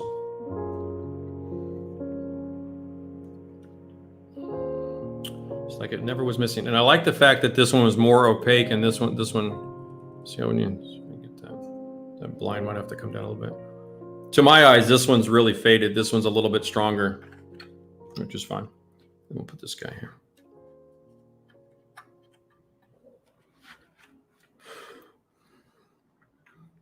So these are the Fruo models. These are all from the track. So what I've got is here, let me show you kind of where I'm going with a lot of this. So I've got this set here. If you recall, these are the old school pinch, where you see how they got the track links already inside, and then when you close them up, these are about 20, 25-year-old set of tracks. When you roll these up like that, the way they kind of work, they tend to come apart, like you can see right there. So you have to clamp the crimp. I think it's called crimp style of tracks. I actually really like them. I think if they developed them a little further, this would have been a great track. So they do this a lot though, this style. So I'm going to use these for my spares, for my armor, and then we'll put this dude on. What do we have for this guy? It's looking pretty good. I'm probably it still feels a little cool. I can feel the wet. Yeah, Eric Rice. Yeah, he's been doing it for a while now, a couple of years, right? It's impressive sustainability. Mike Larry says, I'm hearing all kinds of different opinions on paint, acrylic versus lacquer. Yeah, this is a shit show of opinions since the internet came out. If two of the exact models were painted exactly the same, but one acrylic, the other lacquer, no.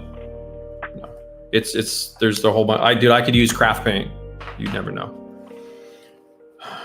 World needs rivet counters. Yeah, they do. Okay, what else? Did I get everybody?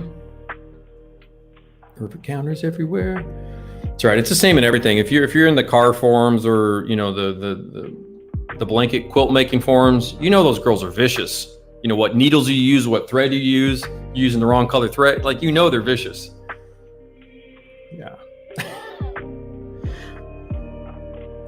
So, for example, I don't have the bar across there yet, but there's a spare track bar that goes in front of this. So these guys here. Let me zoom out a little bit. Mag zoomed in. Like, why is it so close? So these dudes will go right up in here. So you can see the really stark contrast of colors. That'll go away. I'm gonna get some more water and I'm gonna go grab the other StuG, which is what I probably should have done an hour ago.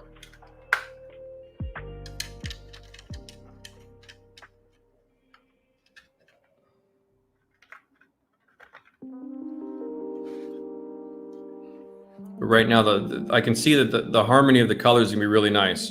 Kind of a warm gray rust tones with the creamy whites, and then the Panzer gray sticking through a little bit, and there's a touch of red that pops up every now and then. You're quite sorry, Gareth. That reminds me. Remind me, knitting 101. Link equivalent. Oh, hey, there he is. Okay, yep. Alex, we were talking shit about you before, Duchamp. We were talking about your shitty paint jobs before. And it kind of led me to doing, I did just the water chipping on the drive sprocket, no hairspray, just to kind of showcase that erasability. So Darren Thompson, meet Alex Duchamp, follow his Instagram, and it'll give you the lowdown. I'm trying to chip my half track. Gareth, and if you reply, let me go back up and see. Hairspray, okay, thank you, okay. I'll get you in 2 seconds. Okay, so probably what is happening, since we're here, so, and like I said, I will do a dedicated stream on this whole topic. So we'll touch on it. We'll go over the basics. With organic water-based paints like emission models, one thing I wasn't understanding before, or hadn't really paid attention close enough. Most aerosol hairsprays have alcohol. The alcohol is attacking the paint. So what we saw when I chipped this the first time, and if you remember that stream, I kept saying, why is the gray coming up? Because it was just like we painted these guys. It was red primer, Panzer gray, no hairspray. Then there was hairspray on the gray, and then the white. And when I was chipping the white, the gray was coming up. I'm like, that shouldn't be happening. The paint should be adhered to the primer. And this is probably similar to what a lot of guys are experiencing with that, where it gets muddy because the lower color is bleeding out immediately. So it's the alcohol and the hairspray. And the reason I didn't have this problem many times, I almost never had the problem, and I think when I went back and watched the stream, I watched what I did, was that I'm actually laying down too much hairspray. There's too much alcohol, and with mission models, it was attacking it, or at least chemically affecting it, its abilities, its adhesion abilities, if you will. So the alcohol breaks down the water-based paints. It breaks down Life Color, mission models, probably a Vallejo as well. I would imagine any other kind of organic type paint chemical. I forget the other brands that have it. It's not in the military crowd, but anything like that. So this is specific to this. And all you have to think about is, and this is what I was having a talk with my friend about Tamiya versus mission models. It's not a one is better than the other in that conversation. It's just, okay, well, if you use this, then this is how you use it.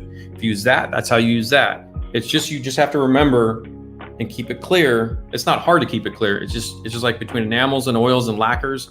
It's the same idea. You just keep things clear. So the way to solve this, and it's super easy. And this is what I was told by John at Mission quite a bit. I don't use a lot of the poly, but he's like, dude, just put your poly in the base coat. Once it turns into a polyurethane, alcohol doesn't bother it. So now that solves that base bleeding color problem. Now, probably the too much chipping, Gareth, sorry, is going to be because too much hairspray, and that's your classic. It was too much hairspray. Well, because you can see the erasability factor and everything else, I'm going to write in for the mission models in particular in the hairspray book coming up that it's probably going to be a little bit better for just one single layer, one light thin layer of hairspray, and don't go the double layers like I usually promote with Tamiya's and the other brands. So it's just adjusting the thing a little bit. It was a lot of testing to figure out what was going on, but putting the poly on the underneath layers kind of seals them up. And the reason it's poly and not like a clear varnish is because the polyurethane is what's fighting the alcohol. If you just put a clear varnish, their clear varnish is also the same as their paint, so it's not going to protect it against the alcohol from the hairspray. There's also non-alcohol hairsprays, which I bought a couple from Pantene, and they worked a little better. It was a super tangible. But again, I'll do a full stream on this. We'll go step by step. We'll show you all the stuff. We'll get into it hardcore. But that's probably for you, Gareth. If you still have the opportunity, just let it, if it hasn't cured, if it's not curing, let's let it cure. Let it cure longer for now, and then kind of come back to it. So that's what's been going on. But it was really kind of the alcohol that we were noticing. And I didn't even think about it. And it was actually, the gentleman's not in stream today, Cake Doge from Turkey. He made an offhanded comment in stream 3 or 4 ago, where he said something about alcohol in the hairspray. And I was like, and I actually called John later on. I said, dude, does alcohol? He's like, oh yeah. And then just like the light bulb went off, and for whatever reason, I didn't really pay attention to that on the labels. So that's kind of where it's all stemming from. Yeah, and that's what we're talking about. And like I said, probably, I don't know, I'm not in a hurry to do it because it's a lot of testing involved, and it's super methodical. So probably 3 or 4 weeks I'll do one, and hopefully that'll clear everything up. Yeah. Okay, are we good? Yeah, that's an important question though, Luke, because this is going to be a really critical element to hairspray chipping moving forward. Trying to chip my half, I couldn't budget with water, but after applying my decals, I noticed a microsol would budget slightly. Maybe I'm just not being patient enough. Possibly. Usually 2 things with hairspray chipping. When it doesn't work, the top coat is too opaque. In other words, the water has to penetrate it to get to the hairspray to dissolve it, to lift it up to chip it. You're not dissolving the paint with the water. So it can't get through it. So it's cured or it's too opaque. And then too little hairspray underneath. So it's also not doing its thing. So, and you can combine both of them together, which often happens. Guys will spray so conservative and then go super opaque, and then boom, you're done. That happened in Tank Art 3 with my Vallejo T72. I talk all about it in Tank Art 3. But anyway, okay. Everybody good? Everybody hanging out? I had some issues with chipping a red primer, AK3 primer over StuG for the red bled through. Yeah. So usually what's happening, and this probably is true for a lot of water-based paints or in a water-based scenario, the alcohol and the hairsprays are causing this initial pre-curing bleeding. So in other words, if I move quickly, if the pace I show you guys the hairspray, where I say, okay, you spray it, you clean your airbrush, you paint your stuff, you can go. What's happening is we're moving a little bit faster than the paint's curing enough to really fight all this off with the alcohol. So the poly protects it. So that solves that problem completely. So it's not even an issue. And then the time with the Mission Models paint, because there's that erasability factor, plays its hand if it's too much of the, so it's like golf. Let me back up.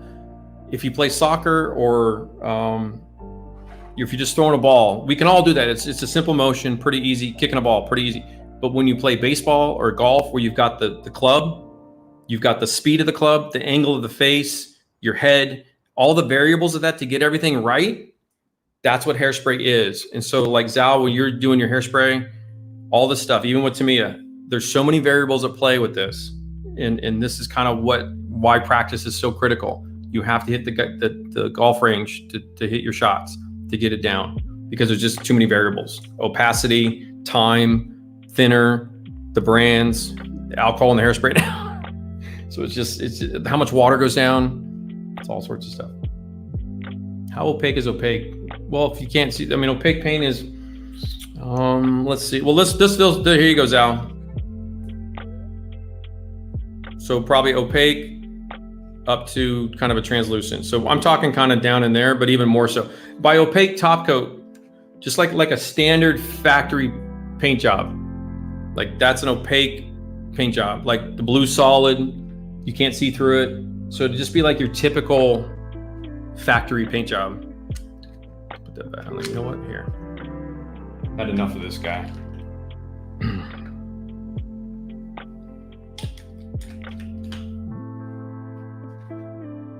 Okay, you're going on.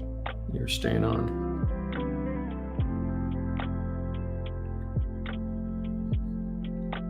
I'm just varying the holes so it looks more. Got a rivet count you're gluing. Okay. All right. 4 days. No, usually not. So usually S3, typically if it's done properly, you've got a 2 or 3 window, to be truthful. Like you can really, really go if you really try. Although I do recommend for you guys to chip right away. But usually 4 days shouldn't stop it. So you're probably too little hairspray with too opaque of a top coat. Okay, all right. Let me go grab the other StuG. I need some more water. I will be back in 2 seconds.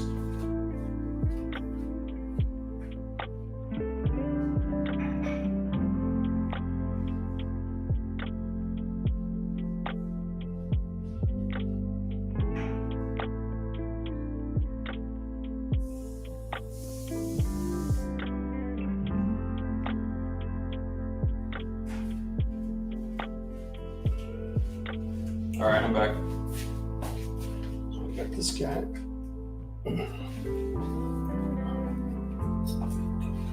Wait, I forgot the book. I forgot my books today.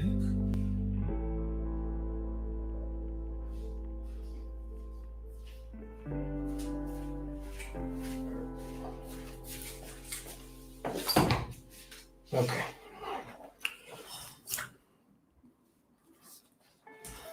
All right. Put the towel back. I'm back. Okay, question. I had trouble knowing when weathering is enough. That's the question of life right there, Joshua. So a lot of times I end up over weathering. Is it just experience? Yes, absolutely. What I like to recommend, Joshua, if this is something that you fight, do on the next model, keep the one you just did next to you or nearby, and then do half. Just cut it in half. Just all your chipping, all your weathering, everything, just cut all the volumes and everything, the intensities, everything, just cut it right in half on the next one and then see what happens. And if you still don't think it's too much, cut it in half again on the third model. And just keep slowly working in it. Don't feel like you have to nail it right away. So we got this guy too. So this is the StuG from the Winter Whitewash chapter. And it's full model track, so I can just grab the tracks on this guy.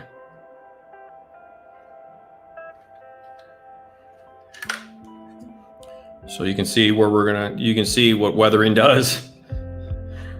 Yeah, we'll keep this guy over here.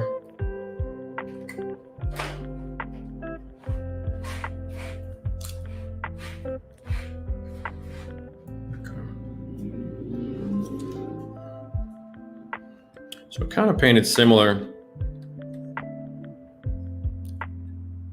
I always like that look, that kind of faded side panel right there where it kind of gets really translucent up the top.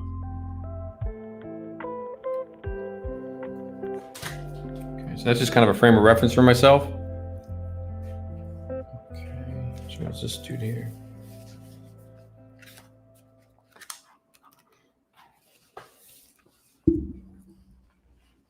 So I can kind of refresh myself a little bit. So I broke the other fender, so I've got kind of the opposite effect going on, but you'll see here. So it goes from the stark. You can see a little bit of the red popping through there on this one as well. So we're gonna be doing some of the weathering, kind of replicating this. We're going through the pin washes, but we're gonna do it in the style of this dude.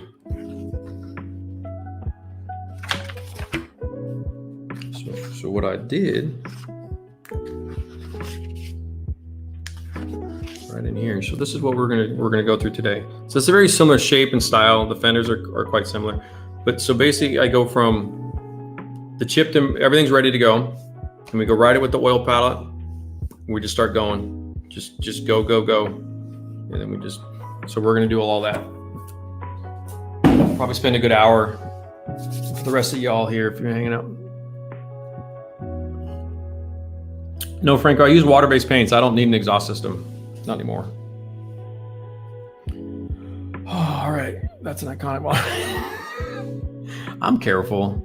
You know, how's your clean painting? Yeah, Justin, it's okay. I can clean paint. Oh, I had to paint that. I'm just kidding. Yeah, it's a challenge. No, I'd say clean painting's harder.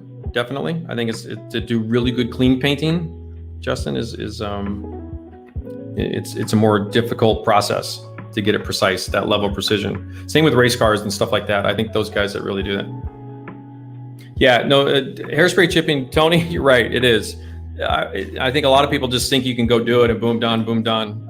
No, it's like golf. It's very much like golf. It requires a lot of understanding of the variables, you know, across the board. So definitely. And now it does powerful stuff, but okay, back to that. Set this up.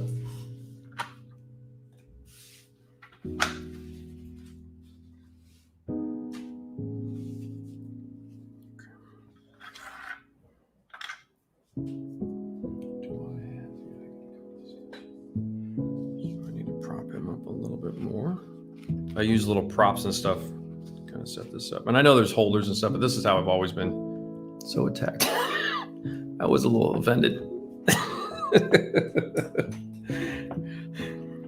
Yeah, I've actually never painted a clean project before.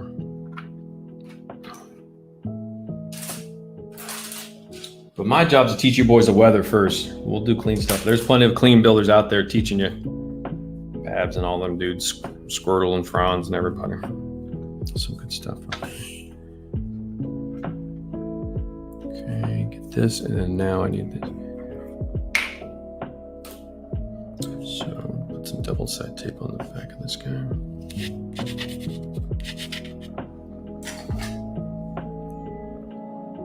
Red primer's out.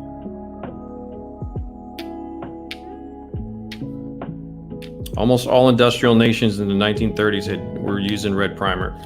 I believe the U.S. Shermans were a gray baked on primer.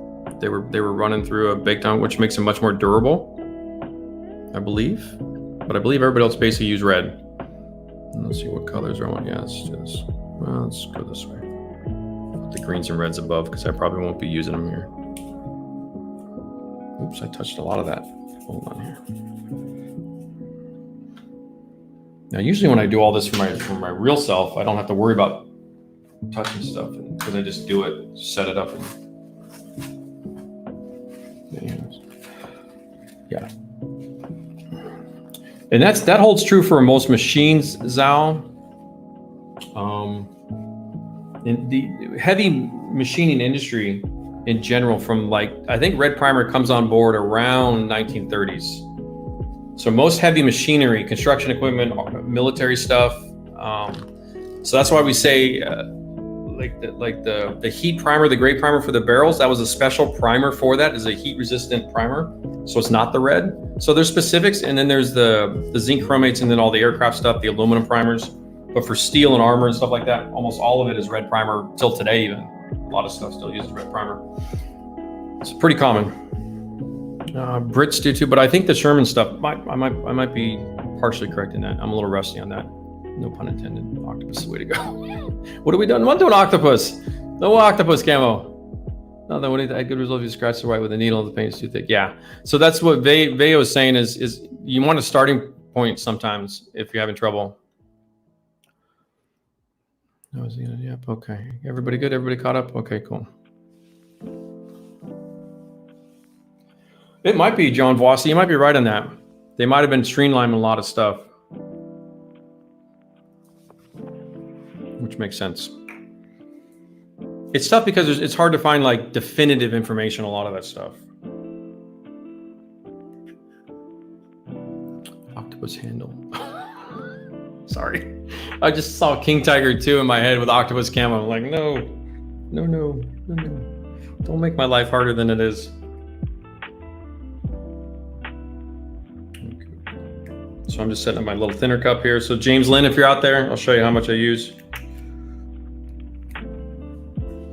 I just ordered new double side tape, by the way. Chewing through this stuff so fast.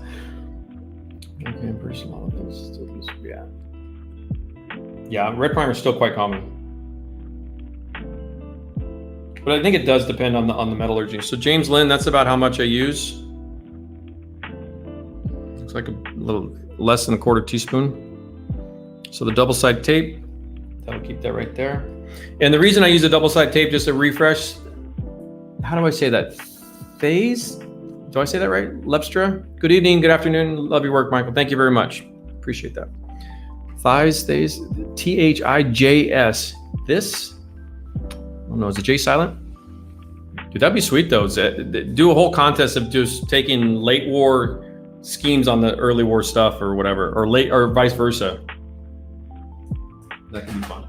Yeah, somebody, like I was saying before to Marino in the chat, he brush painted a Tamiya Cromwell in the contour scheme. It turned out really nice. I was like, oh, that looks pretty cool. Okay, brushes. All the brushes will be in the description down below. Yes, Thijs. Oh, okay. Gotcha. Thank you very much. So that James Lynn, that's what I mean is, so that little bit there, it's not worth it for me to try to save it.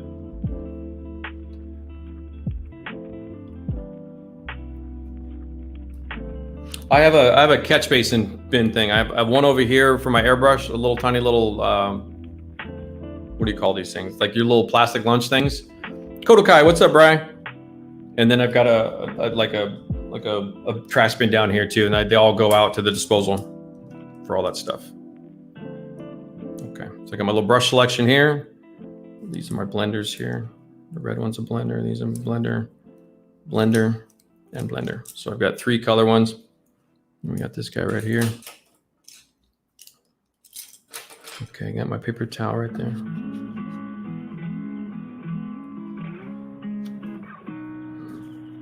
Eyeballs. So I like to work, as you guys have been watching a lot of streams lately.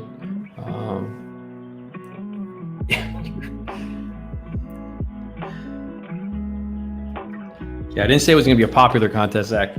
Said it'd be fun.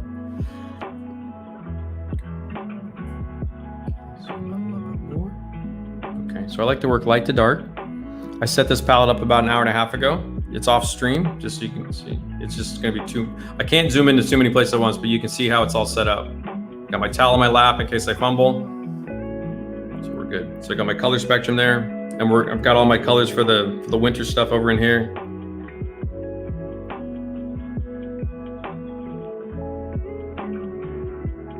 Okay, the camera's far enough away for brush work. Yeah, okay, angle's good, everybody good?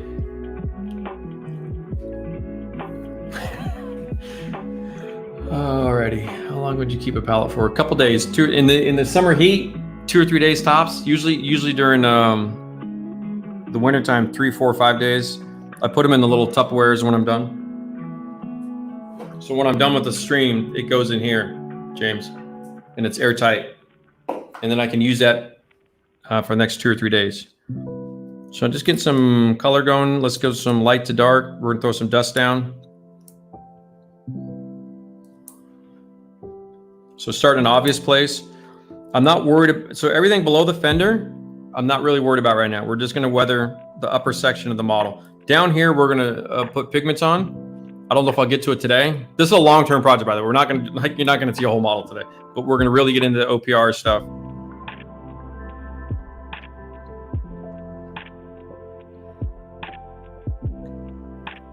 Let me give you something to look at. I want to give you at least the weathered side, right? Looking all shitty there on camera. There you go. Okay, so I'm just pulling some dust colors up on the brush.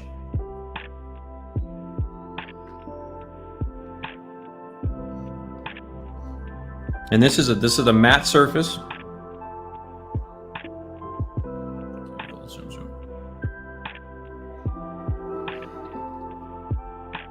Got my paper towel. Make sure. Oops. I'm gonna get my angle right. There you go.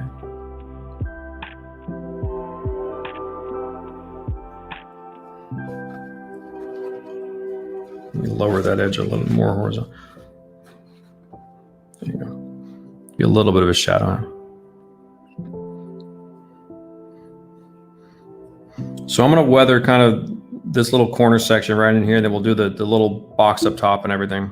And I'm not going to worry about anything else. I don't really care right now. Just kind of in the initial stages of really getting the oil to flow off the brush. These are a little bit more critical. So I'm using a little more thinner, kind of apply a general wash idea. Just a light dust color for right now. And I'm going to go with a less muddy kind of version here compared to this guy. So I'm going to go with a different color spectrum per se, slightly change it up.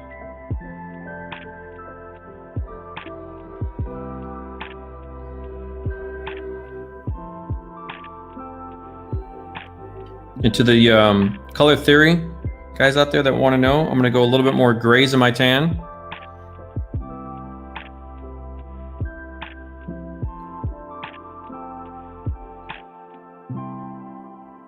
This is going to cool the dust color down a little bit. More of a grayish tan does.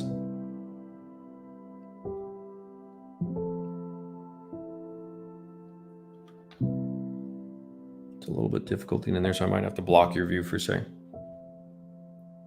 Just trying to put some down in there. And because there's a bit of thinner on the brush already, it's not going to dry on you or anything. This is more of a wet application.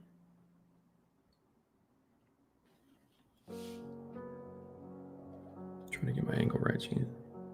I don't want my knuckles to block the camera view.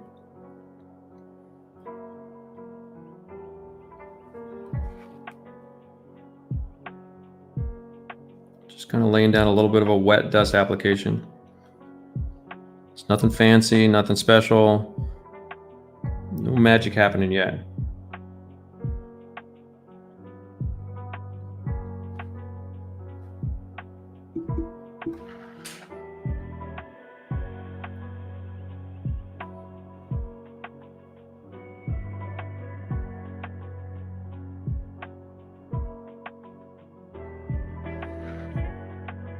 Kind of part filter, part wash. It's not really super precise yet.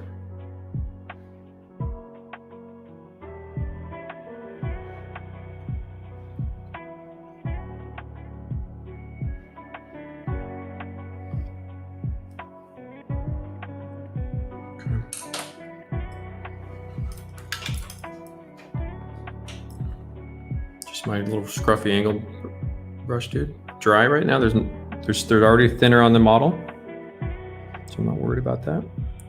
I'm just tapping the edges a little bit. It's just to knock it down. I'm letting it air dry off for hair.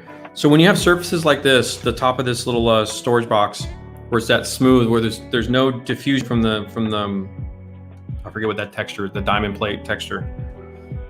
Let it air dry off a little bit before you hair dry it, because your hair dry right now will just kind of blow it around and you'll lose this kind of diffused dust look.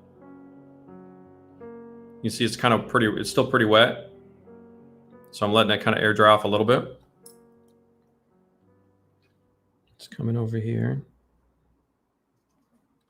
Just slightly stippling this, to soften this dust up a little bit. It gives it kind of a grittier texture. So there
Oops, don't want to hit that.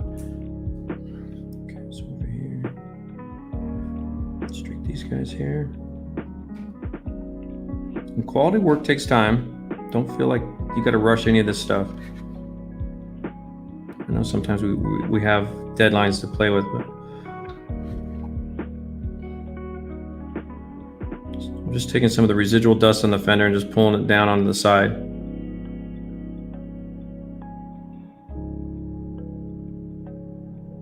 Just kind of going through and cleaning it all up pretty good. Okay, now there's not a ton of difference in color here, right here between this, and that's okay. That's what I want. This is just the initial stuff.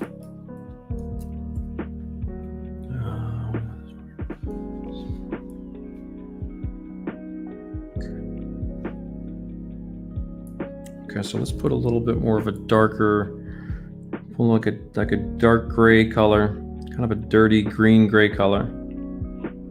Not quite a brown oil thing yet, kind of a step below.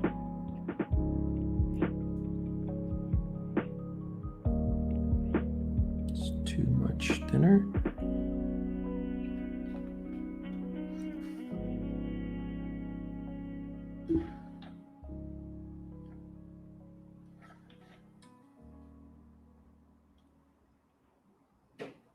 Trying to get it right into that joint of that fender support.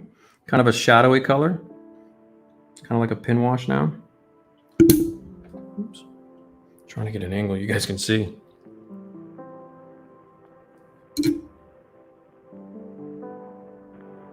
This is layering up a couple colors now because you have the dust color down below it. I'm being real precise with this. I want this weathering on this model to be a bit more precise than the other one. Because I want both a variation of my own stuff, but also I'm trying to improve some of my skills.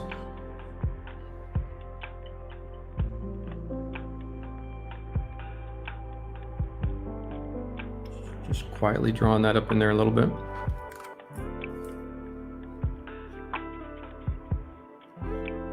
Blend it up a little bit.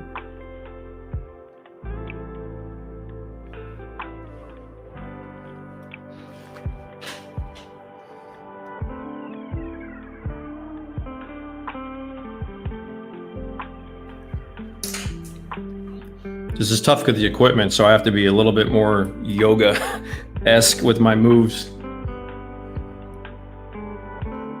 And when I move the model, I'm moving it by the idler wheels and the drive sprocket only, because those will eventually be covered by the tracks. So I'm not super concerned. I'm just trying to, it's easier for me to do that to get the angle for you guys.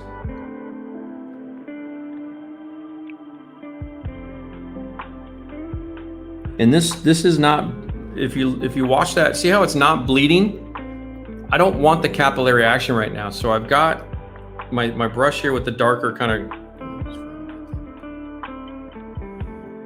see how dry that looks? It's like a wet paint in there. And what I'm doing right now, if I put, this is as far as I can zoom in, guys, because the camera's further away.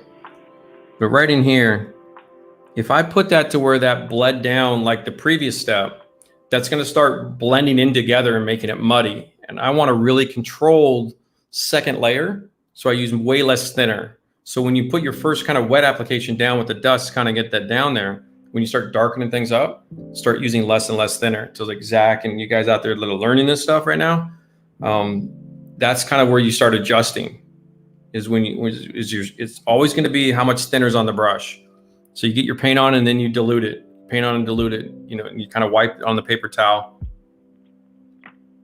So like if you look right there, see, I can see the paint transferring, so I know it works well. That's how the towel tells me.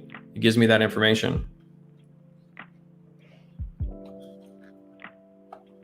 Because what I want is kind of a nice tight little shadow in there without turning that into like a muddy mess.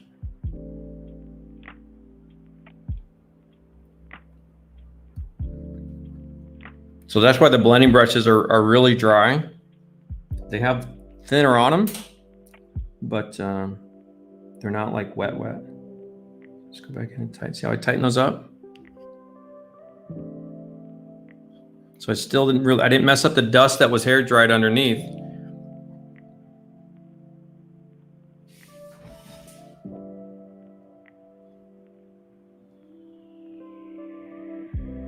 So I'm just being real precise with that, because that's an important element to that model. Like that little section right there kind of sticks out. So if I screw this up, then you're going to see it, you know, whether it's in a photograph or whether you're judging a contest or something. But you can see already how just with a little bit of oil paint, just starting to already come alive a little bit. Hello, Darren. How are you? You're not too late. We're kind of getting in the meat of it right now. I was very clean when the stream was over. Well, we got to go. Bedtime. You got it, Alex. Thank you, brother. Great seeing you. Take care, and we'll talk soon. Okay, so here we go. All right.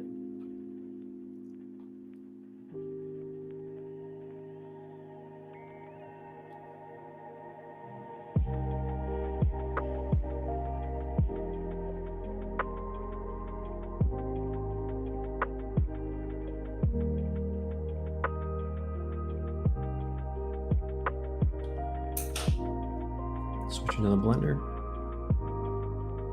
Just knock that back a little bit. Clean off those little outer edges. But because there's so little thinner on this, I'm able to control all of this.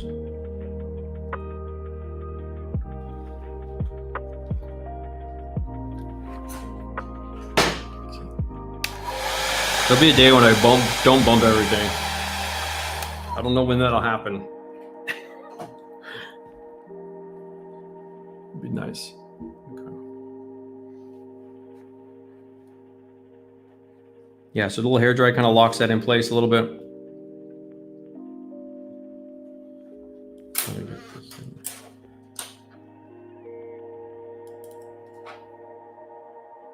Okay, back to the darker color, kind of a shadow color.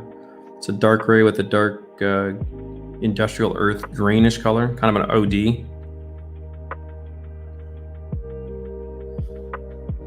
Right in here in the joints.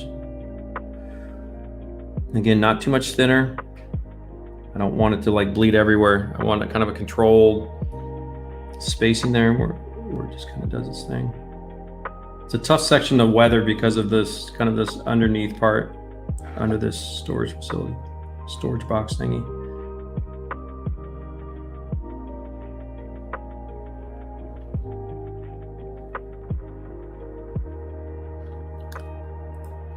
No, I don't want to go too far to white.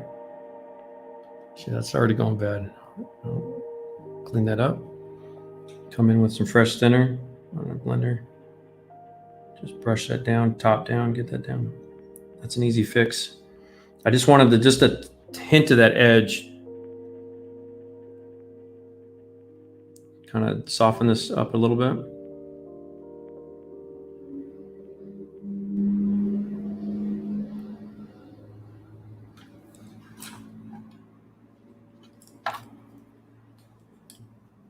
Let me try this again. This is when you start getting in the rhythm. You can tell I'm quiet. Quiet curve, I guess. I have to put my hand over there not to blow everything that's around. So it's kind of a grayish green, kind of a dirty color right in there.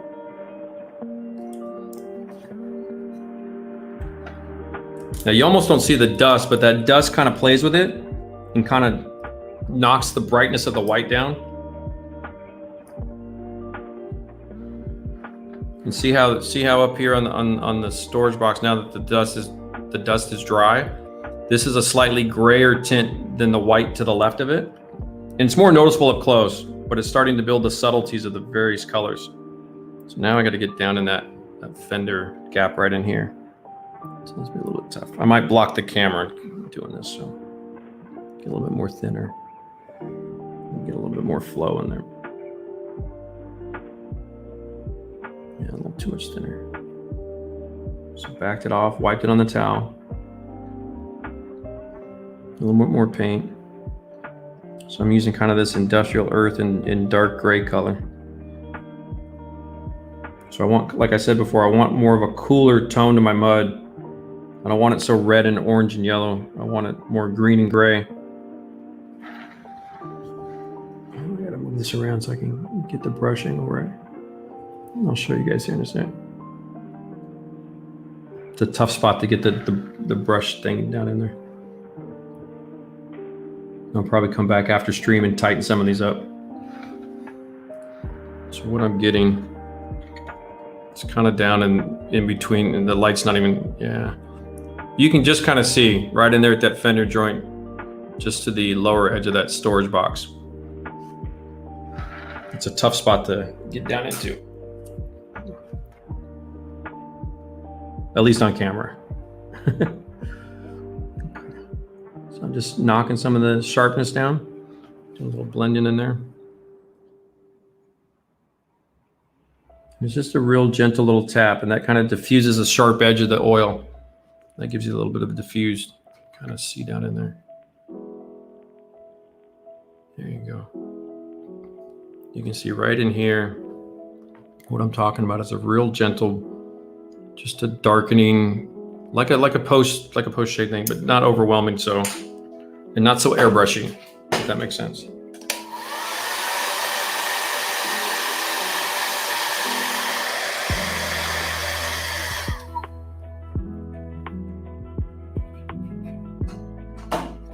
So now it's kind of dried up in there.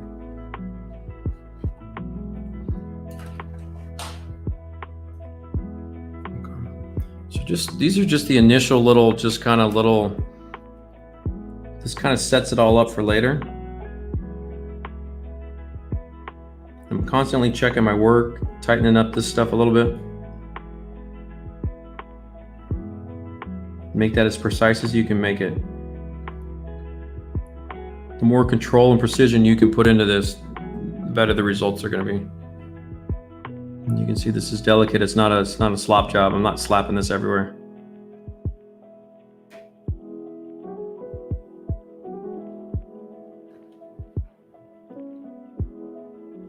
Because the oils have a nice, even after your hair dry, they have a little bit of a working time. You can go in and clean stuff up. Just kind of feathering this out a little bit. That way, when I get to this section, there's not a hard breaker in there. But you can see you've got a little bit of the dust.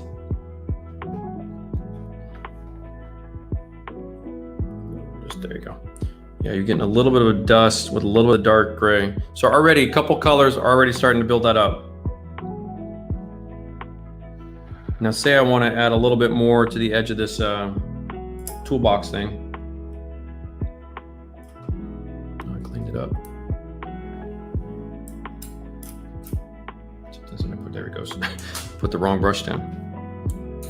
Usually when I'm working, I'm in my flow, but I'm trying to go real slow for you guys.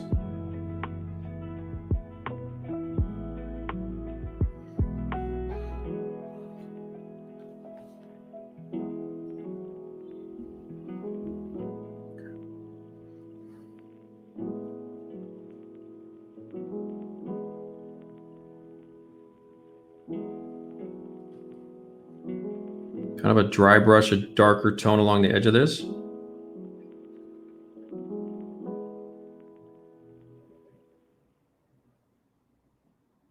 That's why we go light to dark.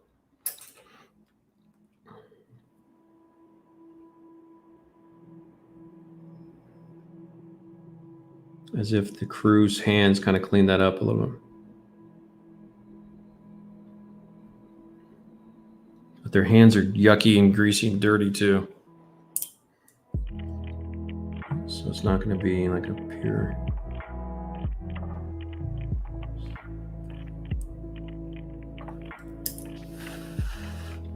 What I can do though is grab kind of a black or gray. So I'm grabbing a little bit of a black with the gray.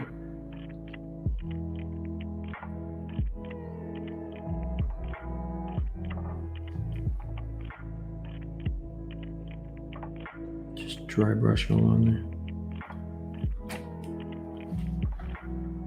So give it just a little bit of a pop right in here, real subtle.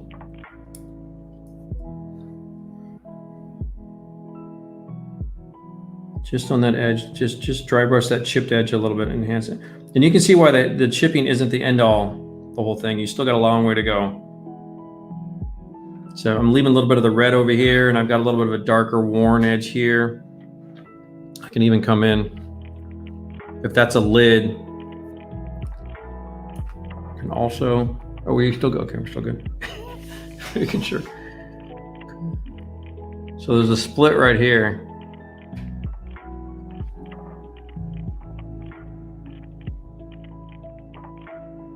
Let me redo the brush straight out a little bit.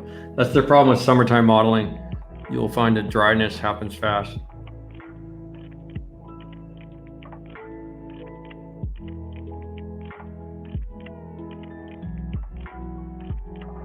Just kind of separate that lid.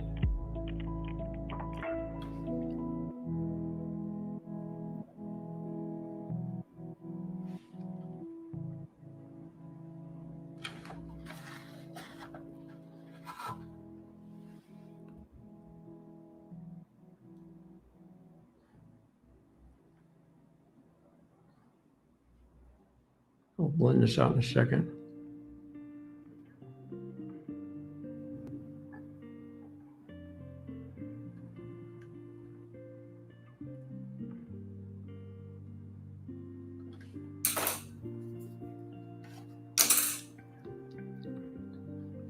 Okay, switching to the blender brush. Oops, I'm off my thing here. Okay. Making sure the camera's still on. Making sure that we'll get to the chat in 2 seconds. I'm in the zone, boys. I'm in the zone. So I put that little bit in. Let's soften this up, just to give it a little bit of a hint.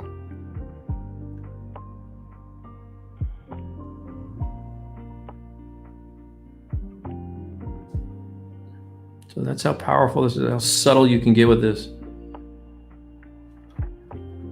So now and there gives just a slight darkening of, and I can even go more. If I want to go more, I can go more.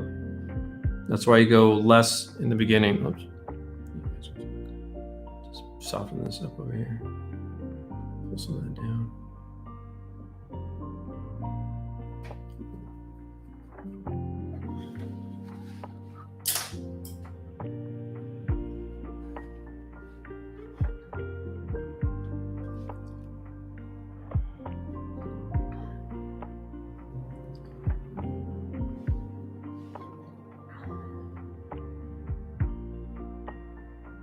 Punch that up a little bit. It just wasn't probably enough.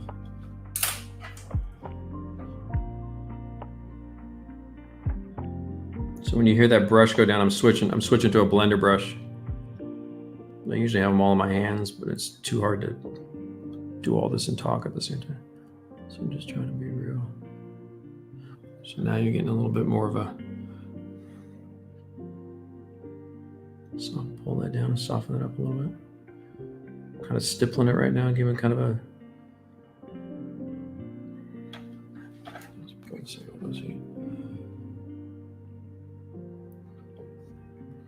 I'm just kind of separating the lid from the base of that storage box, and then just taking my time, enjoying all of it.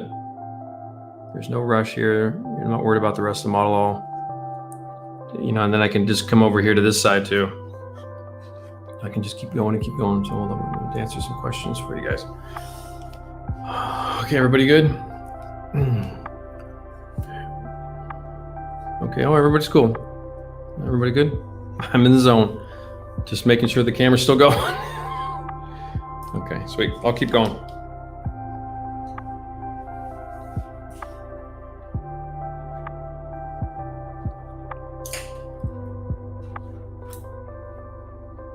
Oh, I'm losing my AirPods.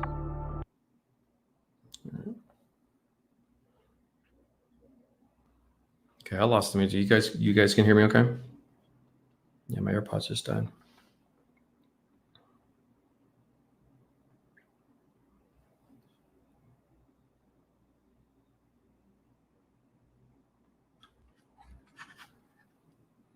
I forgot to blend that one. I got a little sloppy right here.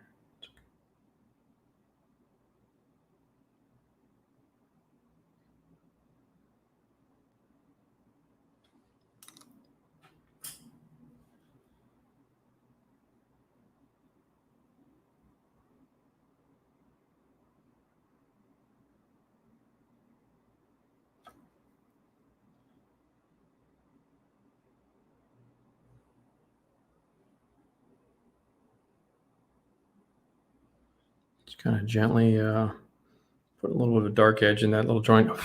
Get off of there. Come back in here and get the rest of these down here.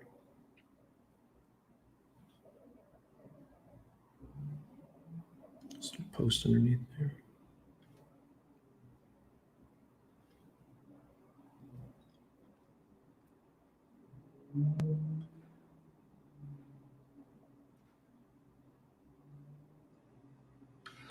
Okay, let's do a little speckling.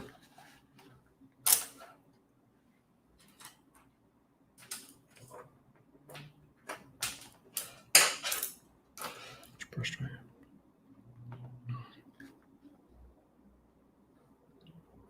Okay, let me reload this, get a little thinner, a little color, like a shadow color.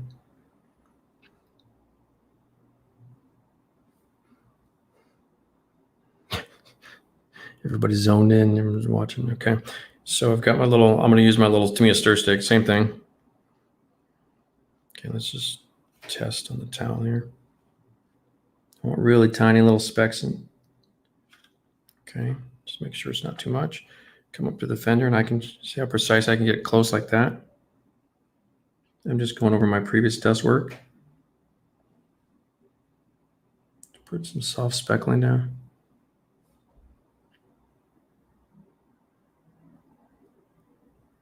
This adds a lot of visual texture and that kind of difficult to achieve realism. It'd be tough to take your hand and do this, you know, touch them. See how we get a nice little, even right in here. I don't even care about that. That looks pretty cool. I'm just going to leave it. It's like a happy accident. There's your Bob Ross.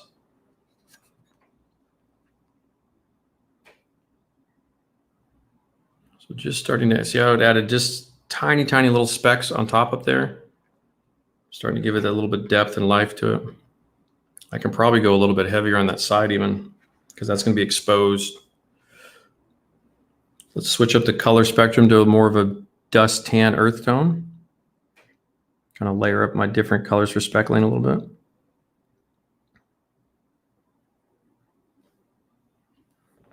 Let me flip this down, make sure it looks good. Okay.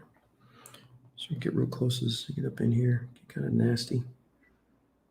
Flick a lot of little early oil dust down. Just kind of, I'm trying to angle it up this way. And of course, back this way too.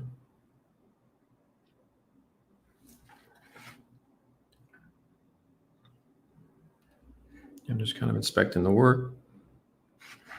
I didn't blend that one area out. So I just have to constantly check myself. I didn't blend this out right here.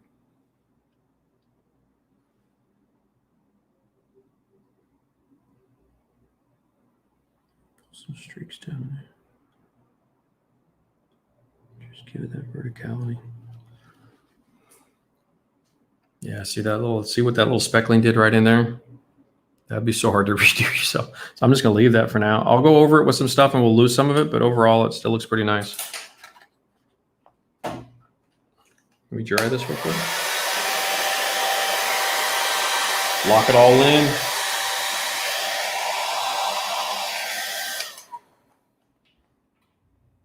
Okay, so let's compare. So we got this dude here, this feller. So you can see I've got more of a, on the lower model, I've got more of a greenish spectrum. And then up here on the top model, I've got more of a warm orangey earth tone spectrum. So a little bit different color spectrum I'm playing with. And that's intentional, like I said before. Darren Tour asks, Mike, would you ever leave the storage box jag off the new initial weather making? Yeah, you totally can. Again, repeat, this was built this way. I kind of have to work around it. Sometimes, yeah, but absolutely, absolutely. Build however you like. On this one, I actually did that.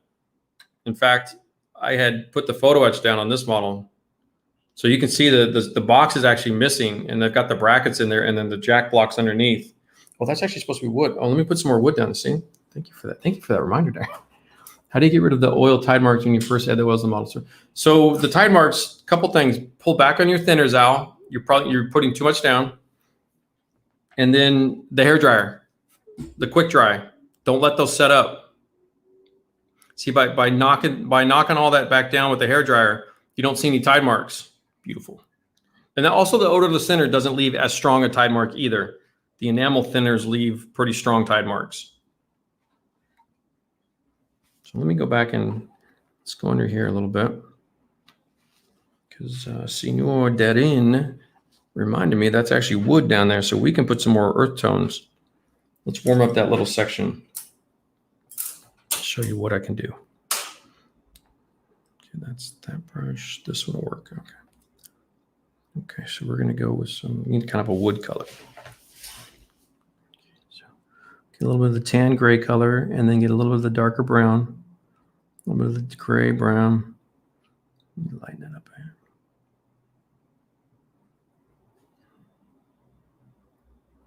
It's a little bit too, but that might work. Okay, so this is actually a wood jack block right there between the metal. So let's put in, let's warm that up a little.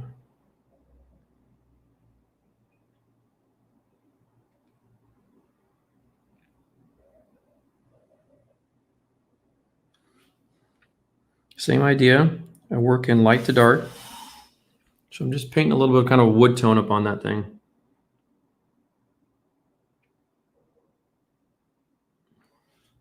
Because I had forgotten, I think, is it wood exposed on the side? Yeah. It's been a while since I've studied these. And the bracket goes up in there, okay. So should you leave the white more by the brackets and so go exposed wood in the middle. Kind of a reverse chipping idea, real subtle like.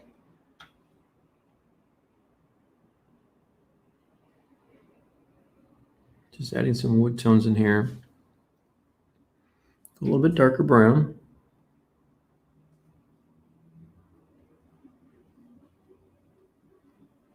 Did the music go off too? I know I've lost my AirPods. Can everybody hear me okay? Everything, mic check, mic check. It feels so quiet now. Okay, so I've had a little bit of darker brown color. Kind of a stipple.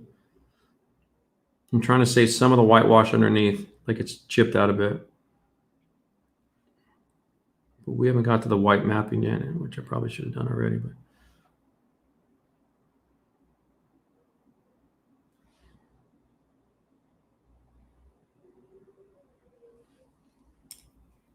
blend that spot, that's a little strong.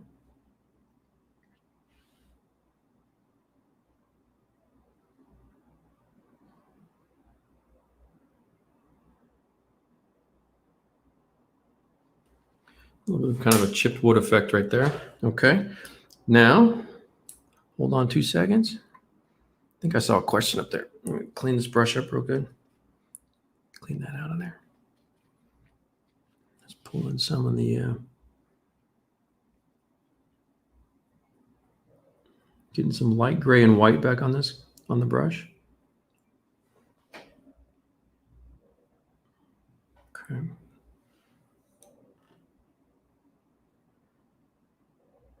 Just rebuild some of this whitewash a little bit.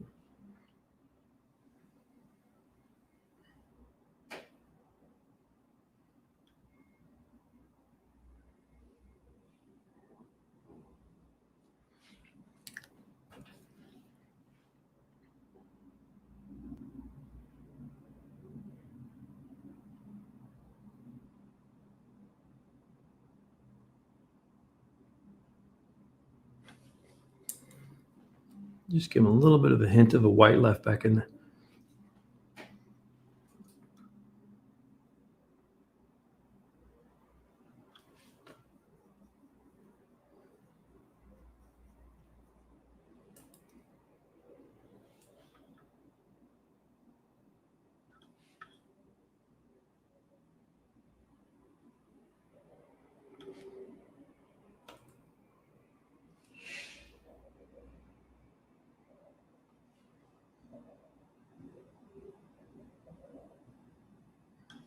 Take the opportunity to put a little bit of mapping a little bit. We'll blend this out in a second.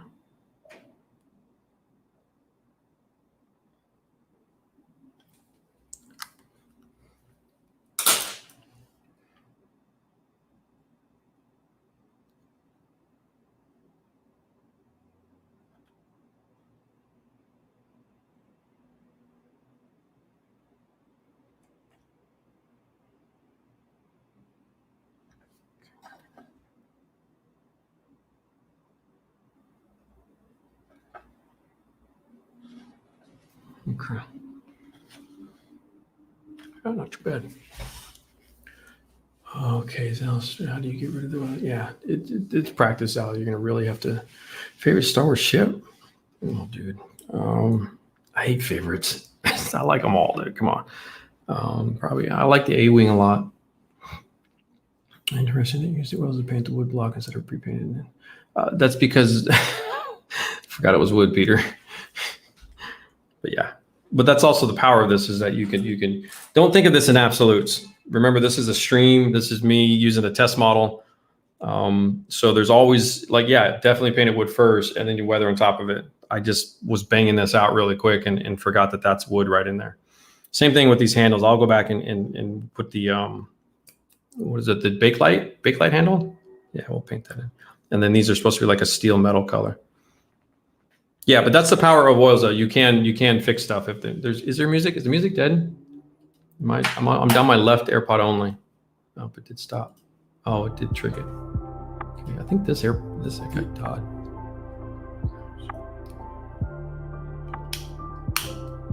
I'll run with one. But yeah, as long as you can hear me, okay. As long as you hear me. Okay, you should hear the music now. Music was off. When the AirPod died, it turned the Spotify off. Technology is trying to think its way through too much. Okay, so right now, I probably picked a difficult spot to teach with, but it's starting to come alive pretty good. And I'm actually leaving intentionally this time till I get to the pigments. This area right in here, because first off, this will be down in here. I'm gonna put that guy up in there.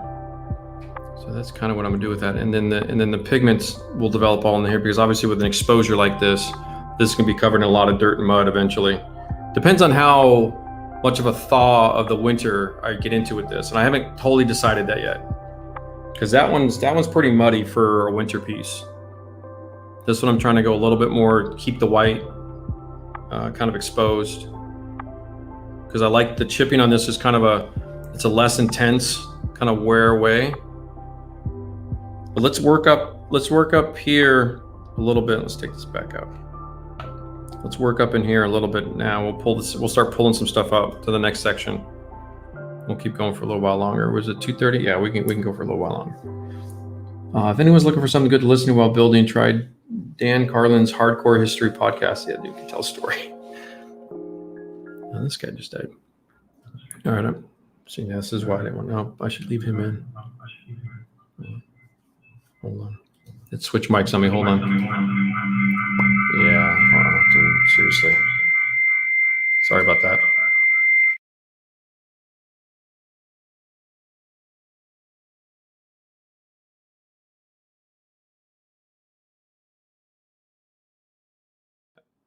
Oh, my AirPods died fast. Okay, hold on. Technical difficulties. Yep, sorry, Zal. All right, getting an echo. Oh, shoot. Turn that off. Okay. You know what here? Is it not registered? Hold on, guys. Sorry about this. Output volume. Okay. Input, this one. Okay. All right, I'm just switching inputs and outputs. Hold on. Keeps jumping on me. Okay. Is that fixed?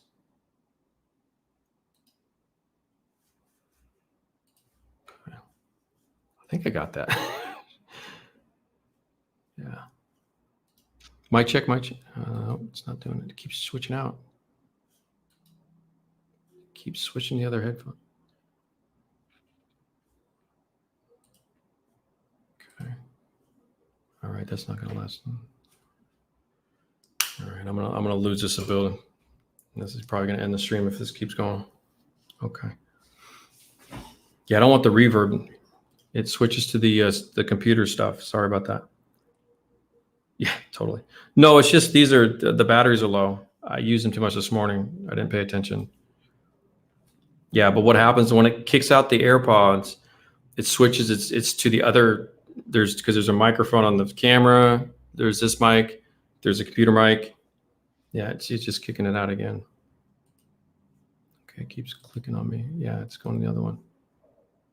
Okay, that's because these are out of battery. All right. I'll just let me know if you can't hear me. I'll keep going though. Sorry about that. Okay, so what am I doing here? Let's darken.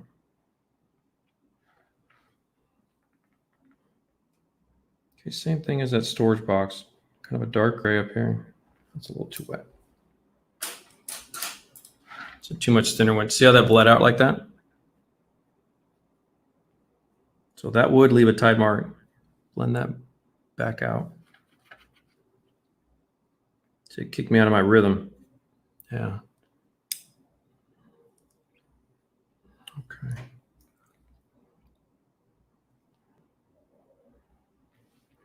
Come off my rhythm. Because this one I'm not sure how to fix. Okay, I don't hear myself at all. You guys hear me okay? Output, AirPods, dumb shit. Why does it keep moving that one over there? I don't know why it keeps doing this. This is going to probably cause problems. Okay, those have to charge for a second. Okay. Okay. I'm guessing you're not going to hear me well now. Okay, cool. Thank you, Jay. Okay, so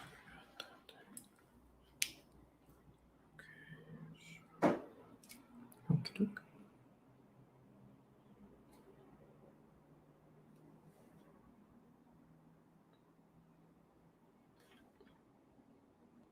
Just kind of a light pale gray up into this. Still okay. Okay, cool. Thank you, guys. Thank you.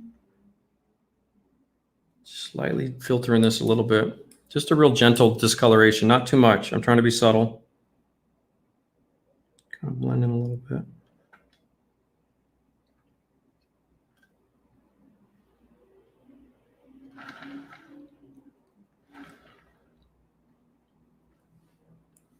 Okay, so let's darken up around that. Whoops, wrong brush. This guy here. Okay, so more of the dark shadow color. Let's go around. I'm not going to throw any rust down just yet.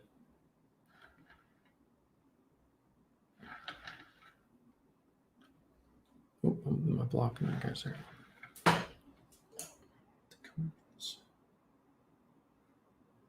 No, okay.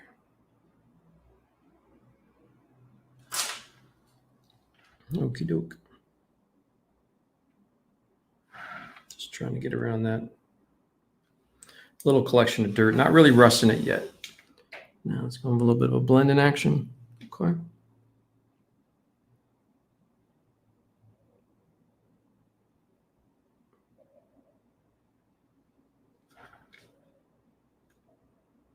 It's a tough little spot to blend because this box is in the way.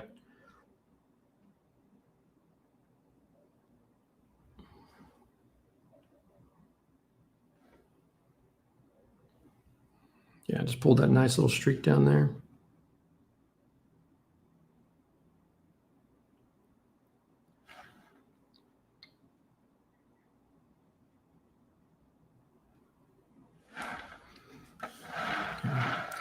Well, I'm trying to find the angle so I can get the brush in there just right.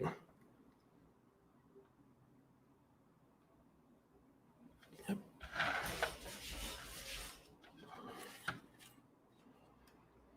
Creative weathering here.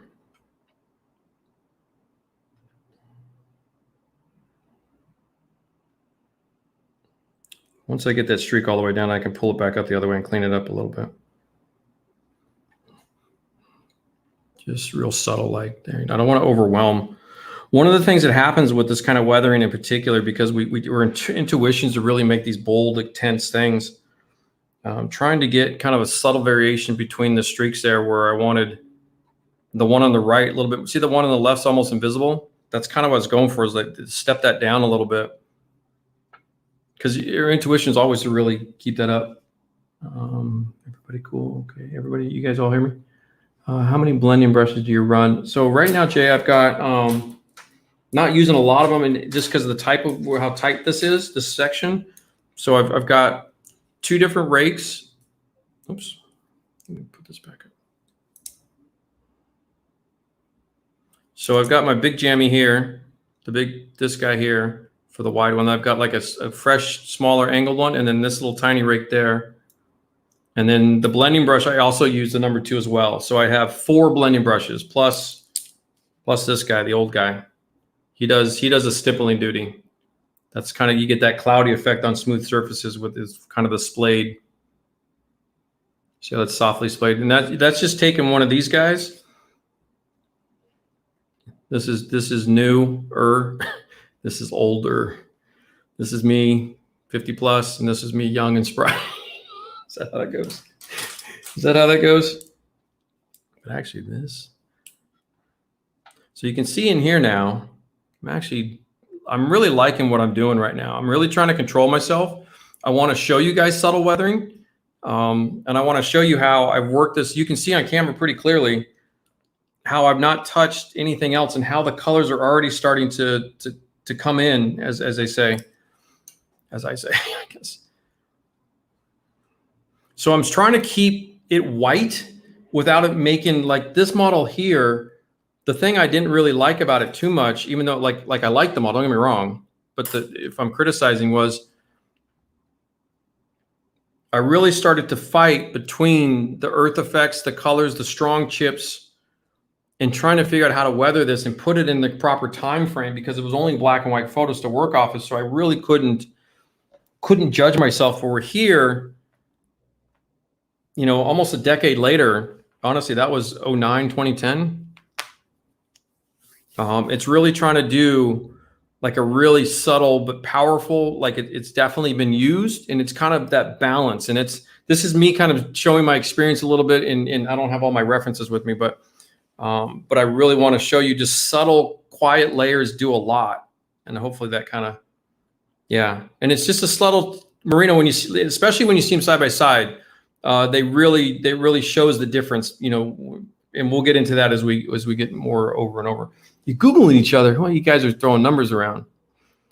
Let's see here. Like, yeah, you guys are good. Okay. Everybody cool, loud and clear. Okay, sweet. Yeah, I've lost my hits. They're probably almost charged now. The nice thing about the AirPods, those fuckers charge up like in 5 minutes, which is beautiful.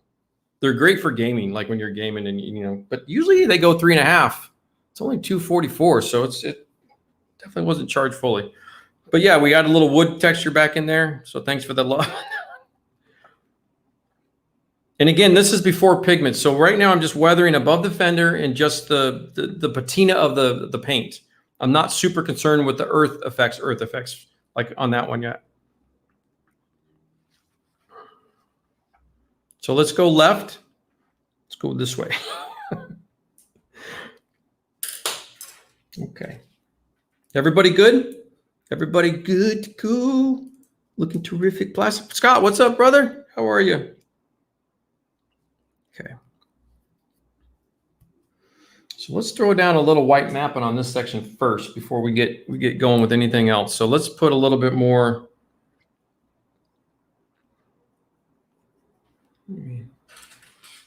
This Wilder white dries in a heartbeat. The way they separated the linseed oil out of it. My whites are really tough to use, by the way. If I haven't said that already, white is the most difficult oil paint to use by a mile. All of them work really well. And then when you get to the white, this guy right here, you obviously know what white is, but this guy, it's already almost bone dry. I think like just to get the oil onto the brush, like it just fights you. It's not a creamy oil paint, this guy. And that's the same when you deal with the white paints too, like Tamiya white and other white paints. It's the most difficult pigment because it doesn't have any color at all. You know, if that makes any sense. If you know your color. So black is all colors and white is no color. So a white pigment is kind of an oxymoron, if you will. You know what I mean? Is that the right term? I think that's right. Like it just shouldn't be. And we're kind of faking it. I think they bleach this stuff out, and the bleach is like white paper. There's no such thing as white paper. It's all bleached out. So I think that the actual chemical process that they do for that destroys the pigment so much. It's kind of tough.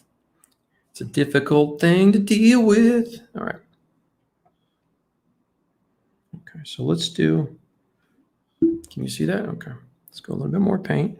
Just a hint of the gray next to it. So I have UN faded white and pure white in the same section. And I'm using the UN faded white to give me kind of a creamier texture base, and then using the pure white to kind of bump the opacity. I'm trying to go with the least amount of oil, thinner, but I need the thinner to get the oil onto the brush. So this process is fighting me tooth and nail. Trying to load the brush up nicely without getting it too paint.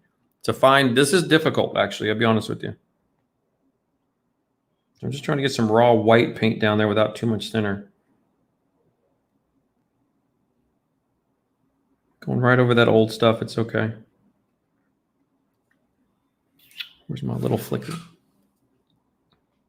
Let's do some white speckling here.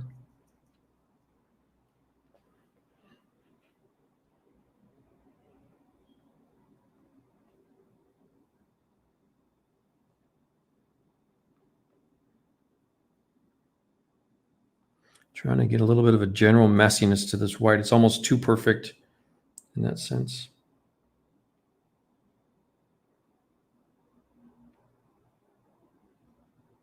Some speckles over there too. The power of speckling, man, it is just so underrated. Okay, where's my other brush? Although I used a blender brush, that was dumb, Michael. No wonder I'm struggling. All right, my bad. My bad, clean that guy up real good. Actually, let me swap to another. Okay, that's another clean brush. I have some backups over to the off camera here. Okay, so let's take our blending brush now.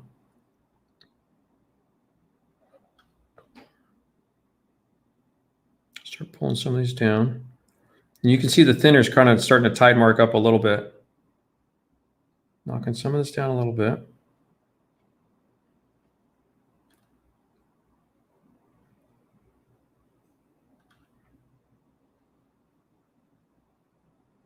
We'll hair dry this in a second.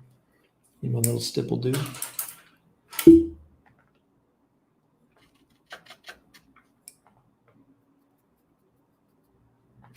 Get in pretty dry. Come in here. Okay. Everybody good? Okay. Yep. Okay. So now I'm just softening the top of that white area up in here and where some of those speckles went down.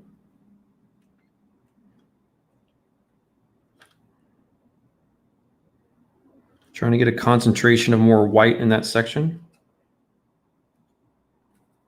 Like that's the least worn off part of the whitewash in there. Come up over here and just kind of knock some of these little stipples. Just little white specks up in there too. Kind of adds a little bit of something, something. Gotta get a little something, something. Okay. Okay, which one was the, oh, I cleaned it up.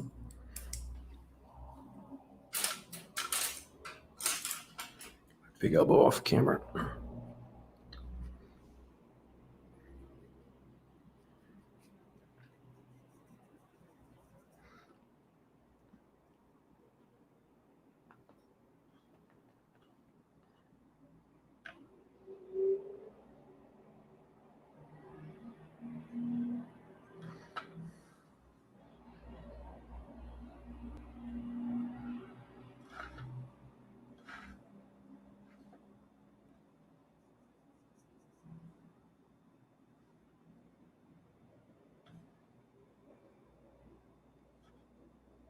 Okay, I'm not seeing it, man. It's so focused right now. Sorry. Switch to a blender right now.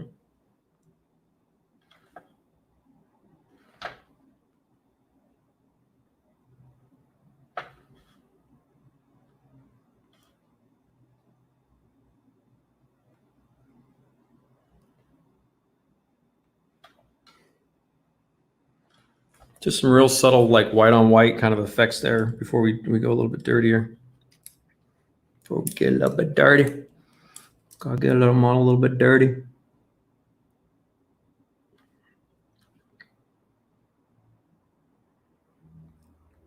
Just kind of trying to intensify some sections a little bit. I'm trying not to do this effect over the whole thing. I think too many guys use this kind of edge treatment over all the chips and stuff. And I'm just trying to build a little white contrast up against that darker worn off section right there.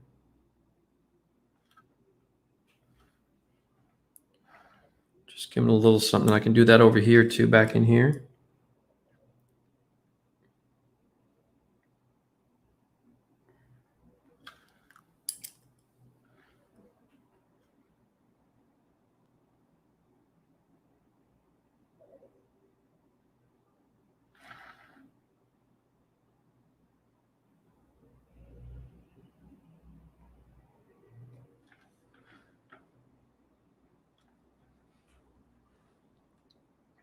So again, working light to dark, same idea, but this isn't going to be a very dusty section. So the purpose of this, and the reason I've got the creamy white down for the whitewash, is it gives you that kind of that patina to the white without having to go through the whole process of dirtying the white up, if that makes sense. And the reason I'm doing that is now I can come back with pure white and build up some of my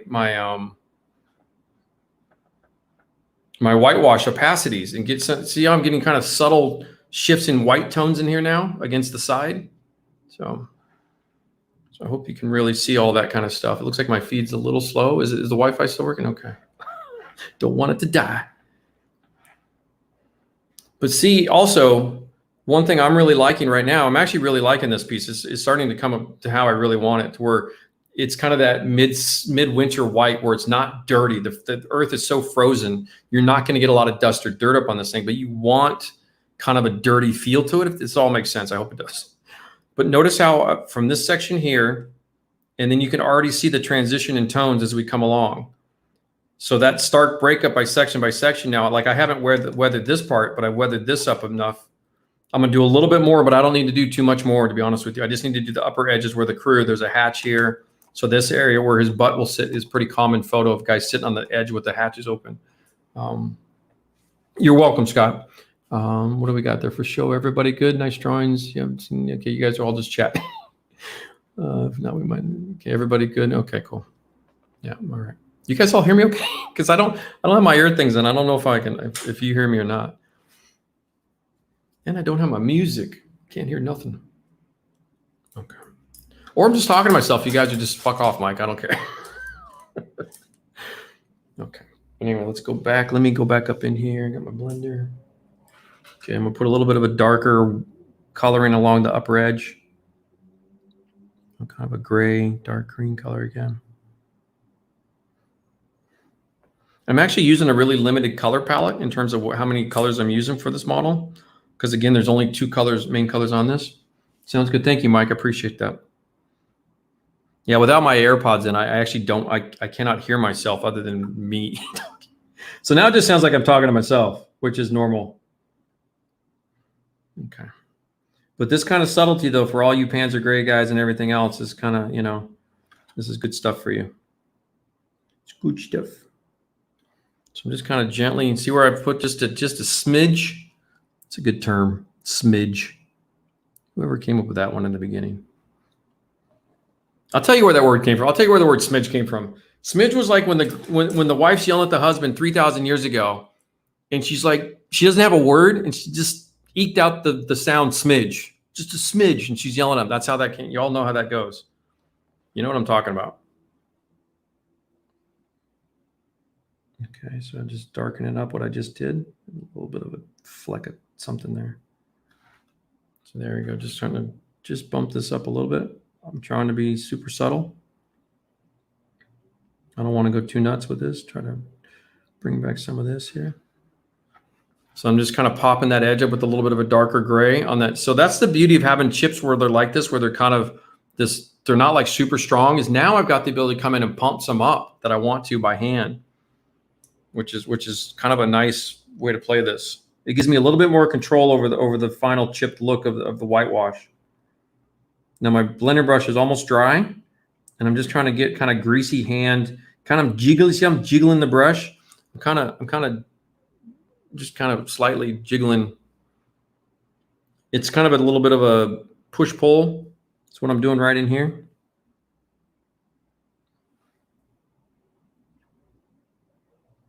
So that gets you that, like when you want those like that imprint of the hand over the ledge, you know, that kind of look. That's what I'm trying to go for here. Without, if you use too much thinner, that's why it's almost, some of the stuff's almost bone dry.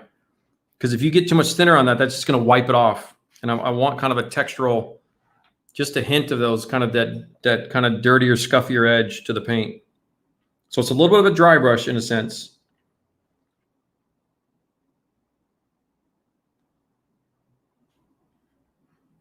That bristle's just kissing that oil that's down there already that I put down a few seconds ago. Just giving a little scuffs. Just a little bit. I don't want too much on this one. I'm actually trying to rein myself back in a little bit with this model.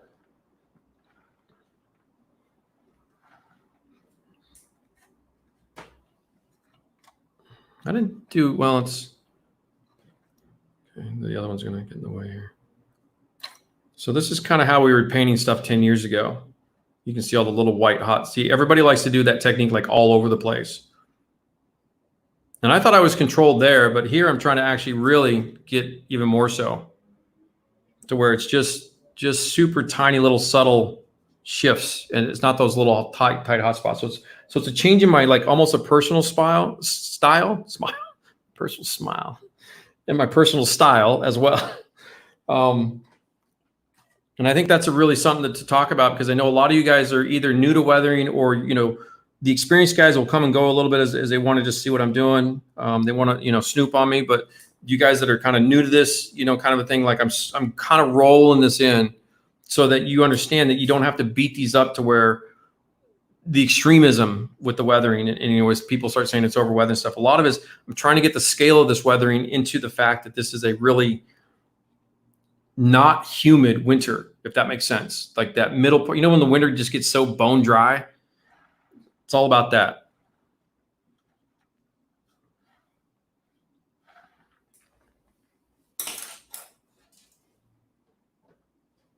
Okay, so let me switch gears real quick. Thank you, Alex. Yeah, just trying to give it just a little bit of a hint. And I got to go on the other side of this fender thing, but let's put some cold rolled steel.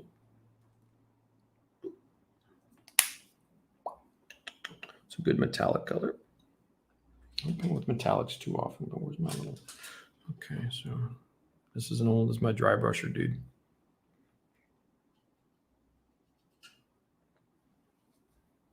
Okay, so do a little dry brushing 101.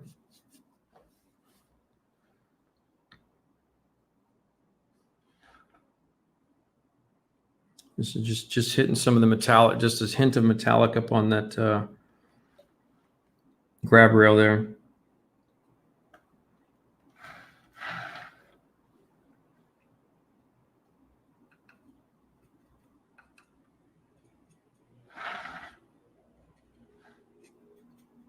Just on these S hooks, trying to get a little bit of a metallic acrylic down.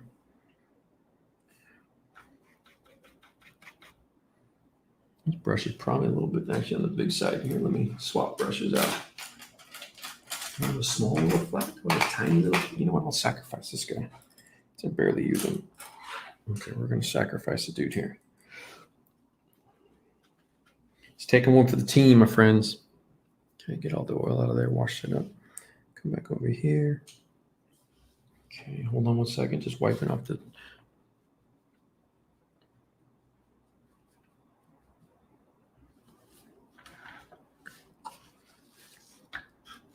Drop that down a little bit.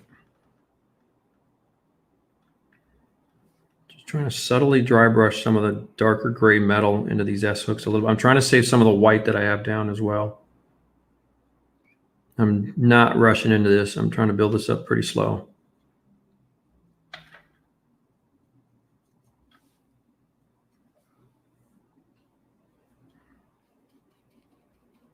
And this is similar to like highlighting with graphite and stuff, but I'm just using paint this time because I'm going to keep weathering and I want this to stick a little bit more. Graphite's usually something you do at the very, very end, and it comes off fairly easily. So I'm just darkening up that S hook a little bit, just on the upper edges where they'd walk on that, and the boots, their hobnails. I remember this time. Bye, Luke. Thank you, brother. Thanks for coming in. It's midnight here. Okay, great, great, great, great. Yeah, it's probably Monday. Yeah, you guys are probably getting ready for the work week.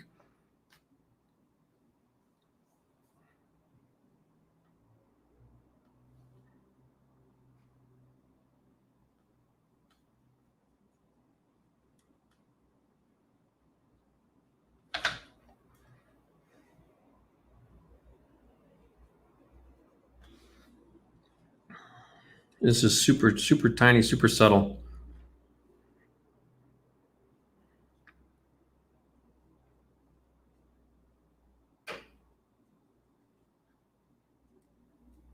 Just a little bit of the,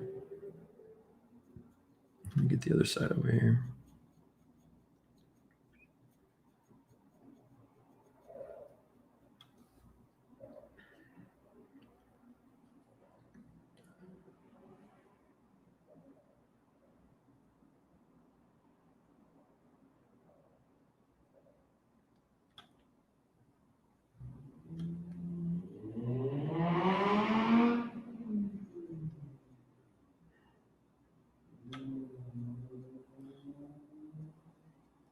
Just trying to kiss this stuff here.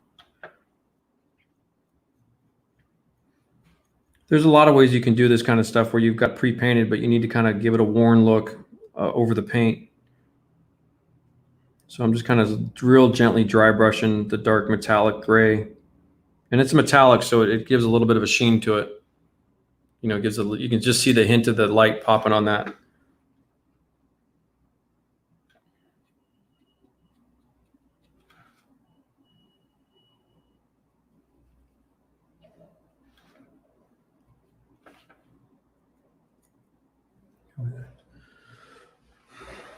Hey, model guy, how are you?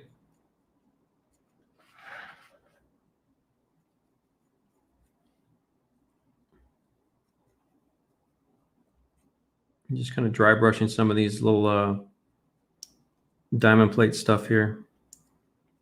And I can do this because this section is pretty much weathered over as much as I want to for now. And it's just popping some of these hot spots up, just a little bit of a dry brushing of a darker, like fresh metallic color.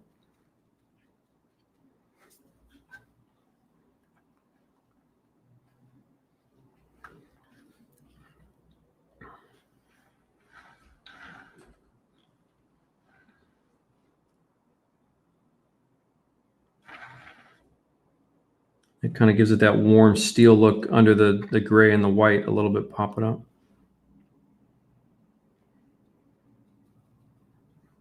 But I'm just trying to really take my time with it to do a good job.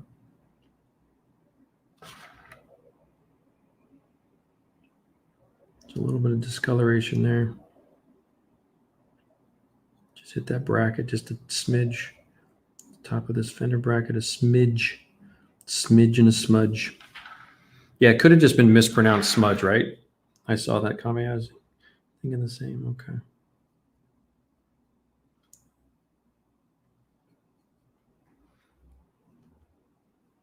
Oops. Oops. Oops.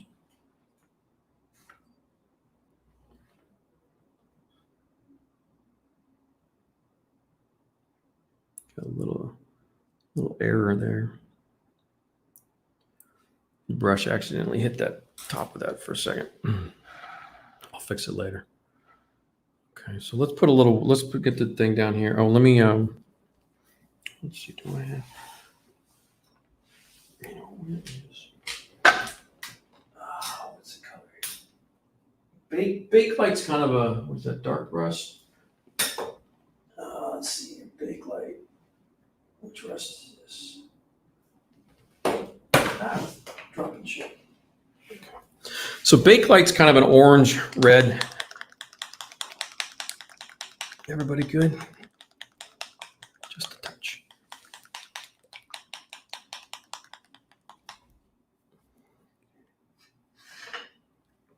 That's primer.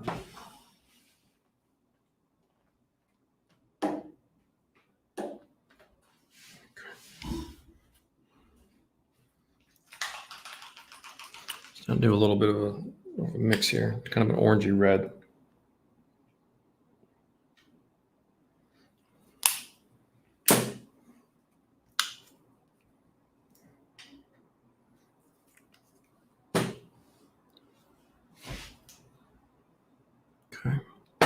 Everybody good? Okay. See my hand. Camera's still working. Mix in my little palette over here. I'm kind of off camera a little bit. Trying to make it a bake-like color for these handles.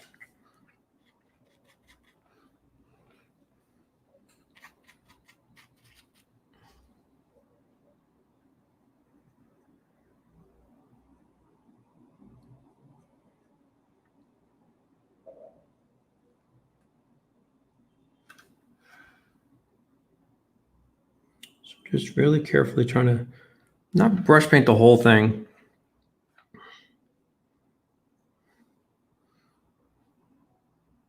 And kind of save some of the whitewash, like they sprayed everything with the tools in place to look a little bit. See, that's too much. So let's back that off.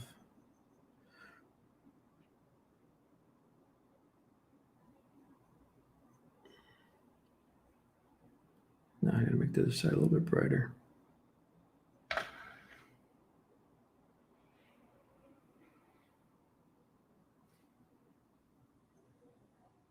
Now I know Bakelite does change depending on like the batch and how they make it. So it isn't like always the same identical color.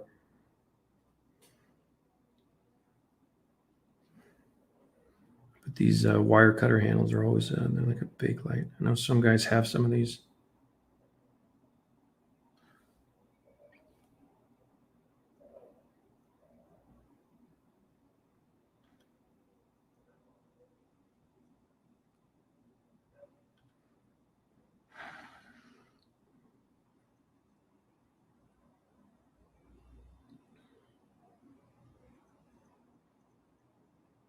So it looks a little bright and stark right now, but we're gonna weather those back down in a sec here.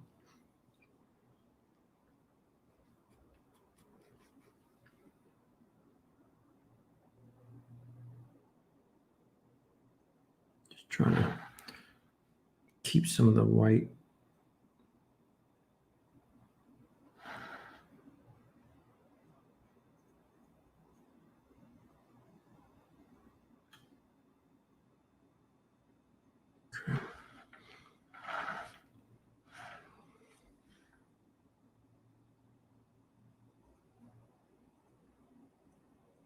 Another trick too, by the way, I meant to show this one.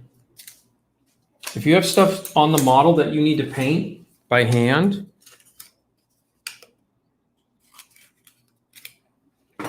so like take the little Post-it note dudes. If you can. So there you go. There's a little quick mask. If you haven't seen that before.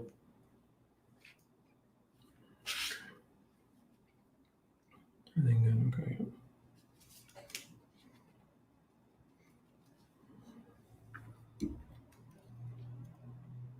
So now I can jam that brush right under there. So that way when I take a low level shot, I've got paint properly underneath that. And that protects that white there. So that's a little trick, just snip up some Post-it notes and you can slide in between. Like when I paint this stuff over here, it's like when you get to this stuff here, you put the Post-it note behind that, and that gives you a little quick mask. And that's how you can paint the tools. Like this shovel handle, same thing. Just put the Post-it note right under that handle there. And it gives you a little quick paper mask. And then you can paint that handle wood without bothering the rest of it. So you get all your chipping in there, you don't mess it up. So that's a quick little easy way to do that there.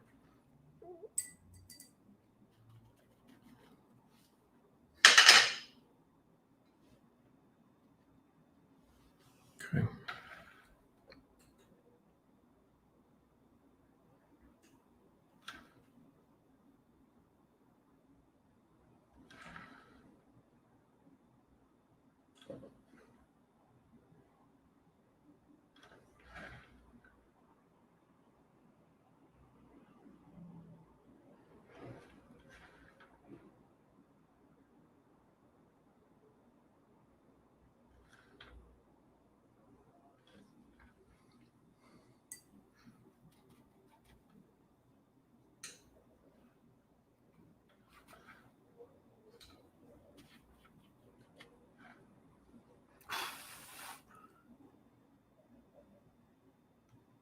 Just dry brushing some of this stuff here.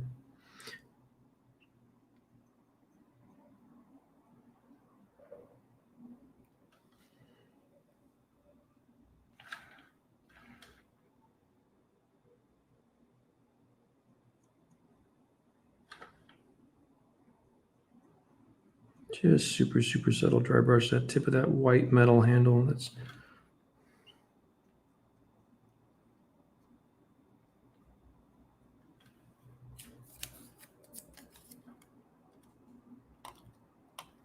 that guy will jam up under there. Depends on how it's glued down a little bit.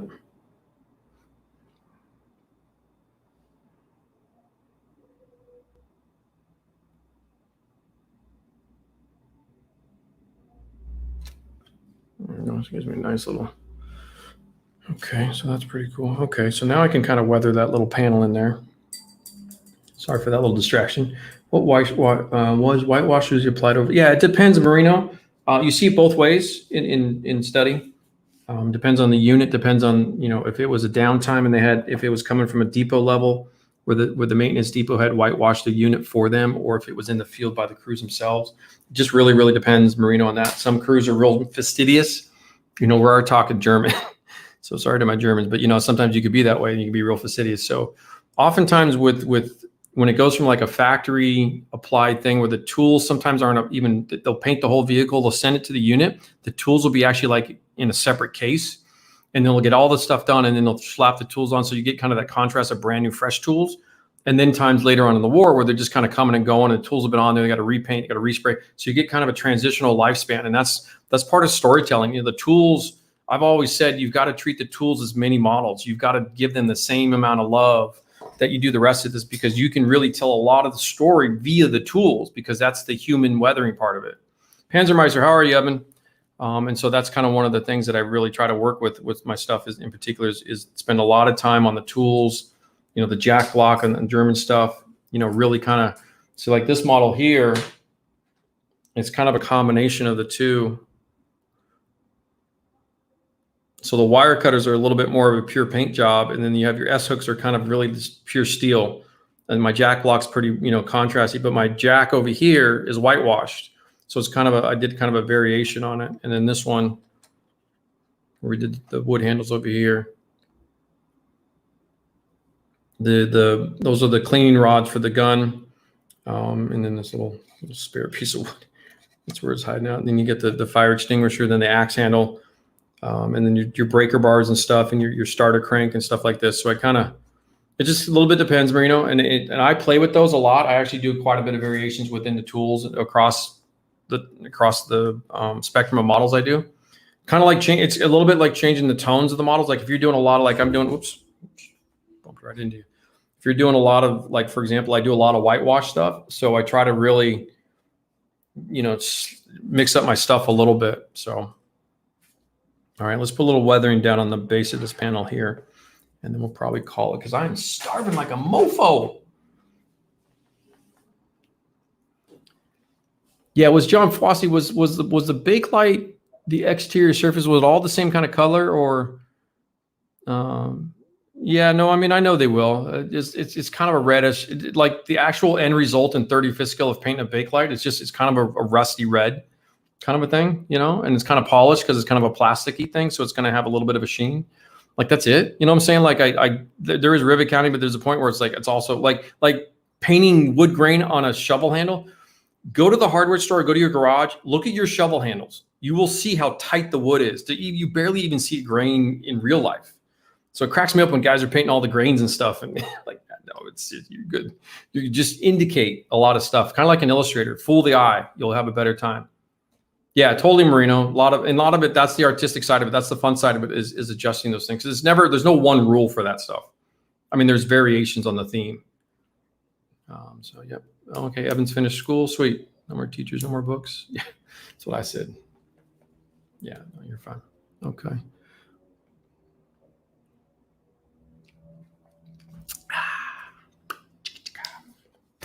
All right. Back to the oils. Except for this brush, because now he's no longer an oil brush. Those guys over here don't need him. Got my whitewash. This guy. Okay, so light to dark. Oops, get the water out of here. Oh, jammed right back in the water. Yeah, don't mix your oil and water because they don't mix, as you well know. Okay, so this guy here. Let me get some kind of Dan. Let me get some Dan. Dan, get on the model. Tan, beigey dust tones. So basically with this section, we'll repeat what we just did over here in the section for it. Gonna put some dust down in here.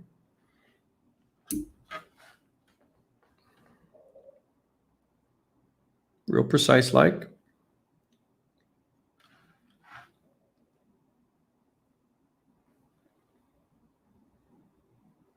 Not too much in there. I don't want to bleeding everywhere, but it is a wet application, so.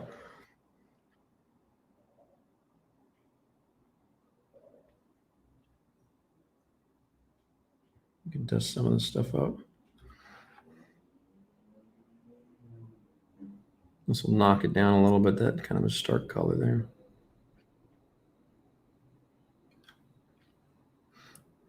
And that's the reason I painted these tools in acrylic, so I can go into the oil weathering without worrying about that stuff. It's a little bit on the pink tan side. I want more gray tan, so I'm going to switch my color spectrum more gray now. You want it even grayer than that. Kind of a cool dust.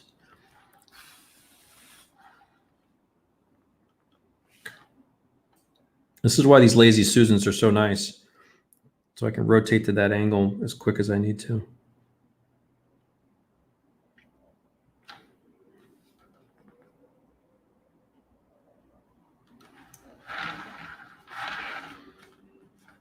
So we're just getting a little bit of that yellowy dust kind of, but it actually is a little bit more gray on my view, but I want kind of a grayish tan dust color. Coming back in here. Oops. Just put a little bit on the base of the casement. Back here, not too much. Again, I'm trying to keep myself really in control with this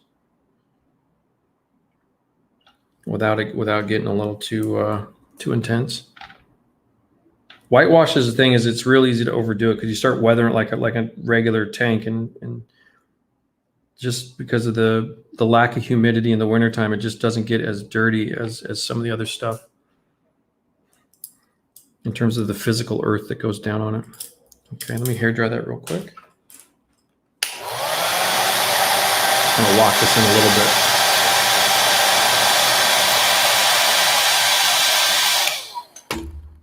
Yeah, I always thought that, Conan, too, is that Bakelite isn't just ever one. It's one of those, it just changes on how they batch it up.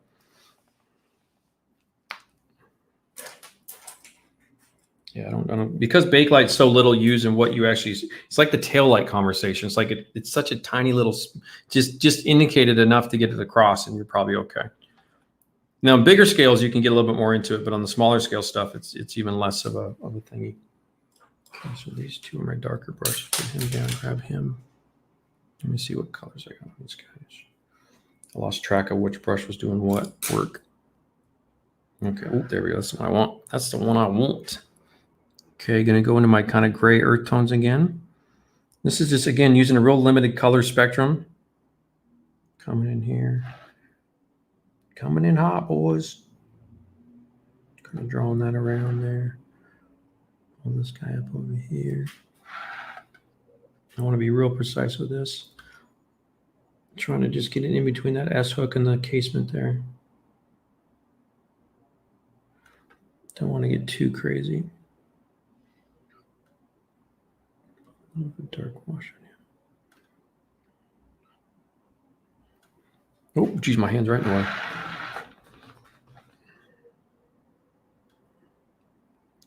Get a nice view of the top part of my hand.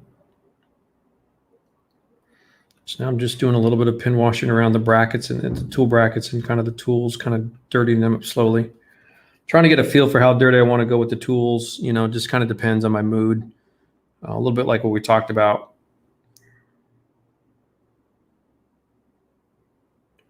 But as soon as you start adding a little grime to these, it kind of really brings them on, brings them in line with the rest of it.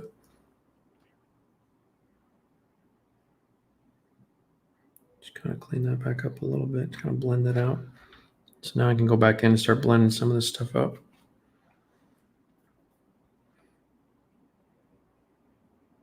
I'll throw some speckling down here in a second, because that's always a fun part. Just gonna clean that up a little bit here.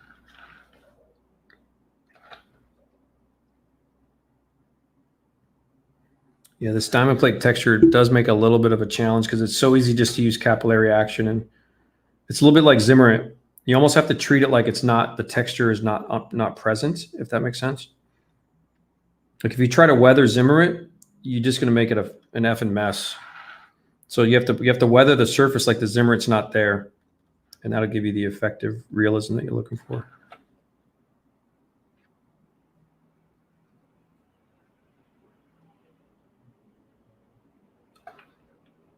So just kind of soften some of these up a little bit. Pull some up here, just get a little bit of a kind of a streak look. Switch this guy here. Pull some of that back down. Sorry if I'm blocking here. Yeah, well, no, it's not too bad.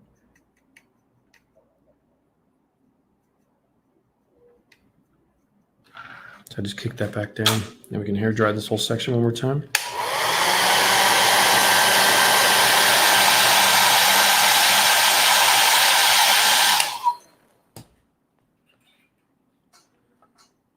Okay, let's do a little speckling.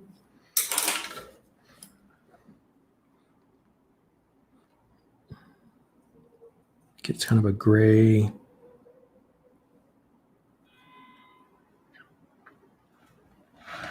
Okay, first speckles, we're going to go down horizontal. So we got to rotate to here. Of course, that thing's right in the way.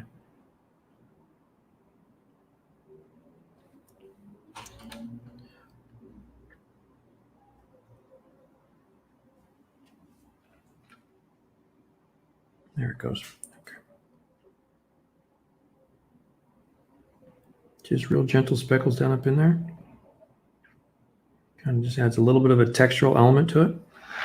And we can go real gentle along the joint there of the casemate and the fender.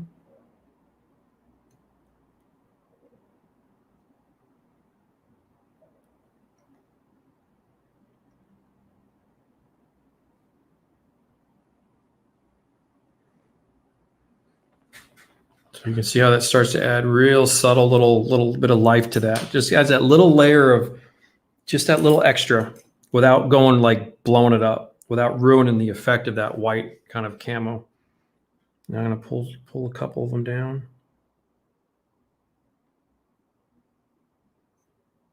And this is how I'd normally weather a project I'm getting really serious about. Like in other words, like this is I'm trying to take the rebuild stream projects and kind of really, you know, show them full force to you guys.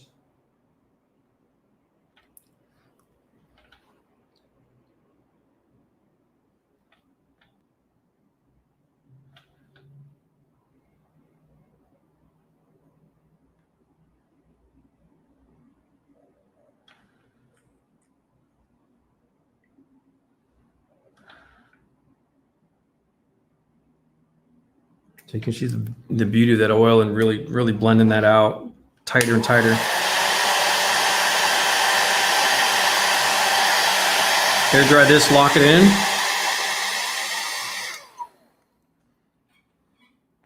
Just get all that up there. Okay. Zoom. Okay, so here we're starting to really build up. You know, I'd say it's probably 75% done in that section. So what I'll do, or what we will do, or what you will witness me do, I guess you could say, clean that guy up there, is obviously I'll do some of this off camera a little bit, keep the model going a little bit, and then we'll come back and we'll do some more. Like I'll probably work it around some of this a little bit further on my own, and then we'll come back and then maybe we'll do this section over here and these tools over here and the other stream.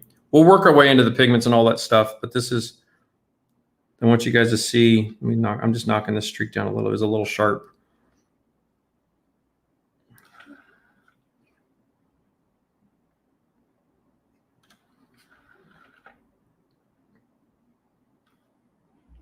Yeah, those little speckles came out nice.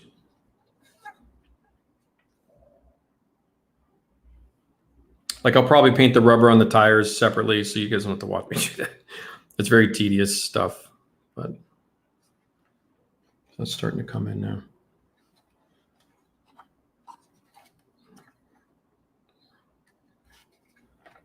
So you can kind of compare that unweathered, and then over here, kind of that. It's a little yellowy on screen. It's a little bit less yellow in person. It's a little bit more gray. The camera kind of shifts that color. Plus the bright sunshine is popping in. I think it's shifting the colors on screen a little bit. But that, yeah, so there, it's kind of.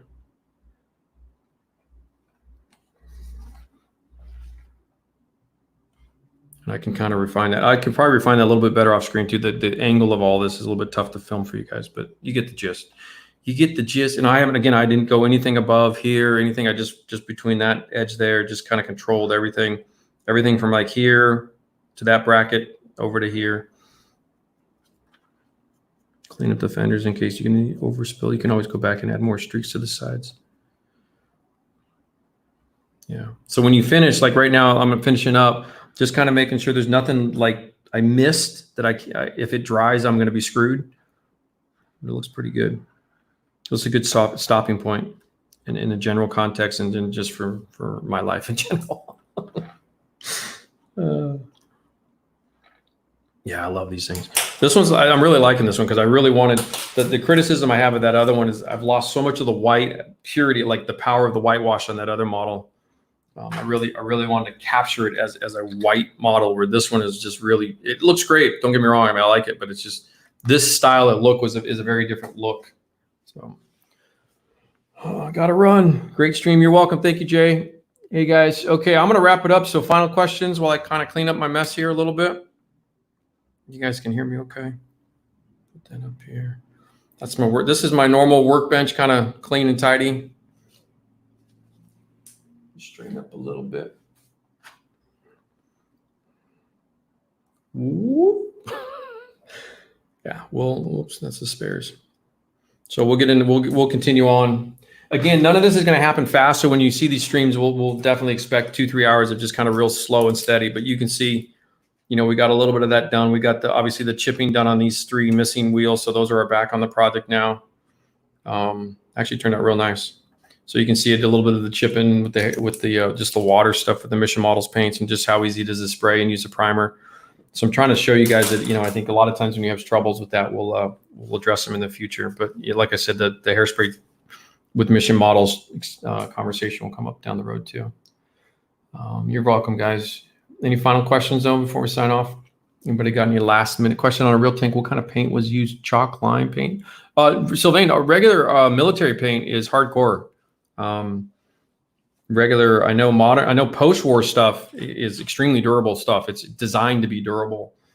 So I know like in Vietnam and stuff, like usually when you see glosses and semi-glosses in the field, the reason they use those is because the durability factor is huge. Same thing on Navy stuff. When you saw all the gloss paints for the Navies, it's durability against assault. So yeah, most paints, hardcore. Whitewash paint, if that's what you meant, is kind of a distempered. It could be kind of a chalky base. It's kind of more of a craft paint, if that makes sense. Kind of like a water-based pigmenty, so it kind of comes off over the couple months that it's been on the field. So yeah, hopefully got some good stuff in this stream. Just general brushwork. It's really important for you guys to see that. We did it on the Gundam stream over here, so you can see. It's all this. It's literally these brushes, and I can vary myself, even though the color spectrum it's white on. It's kind of the same. This guy's coming so nice. This is so much fun. See the little dark edges right there, little dry brush edges, those are just dry brush edges with the darker cones. But I do that that's why I go light to dark. So the conversation, just a general baseline conversation, we saw it with the tires. Where did I put the tires? Let me know what the tires are. We'll wrap up with that. That's a good that's a good ending to end on. To end on a strong note, my friends. So working light to dark. One of the beautiful advantages of working light to dark in particular is because I've got the dust down here. I've got the dust on here. It's the same. It's all the same principles of I'm doing a stowage box in 35th scale, you know, a Gundam, whatever it is, all this kind of stuff. Yeah. So sorry, Sylvain. Yeah. So distempered paints are more like a craft store paint. Just kind of, I don't know what they'd be, maybe probably lime and chalk. You're probably correct in that.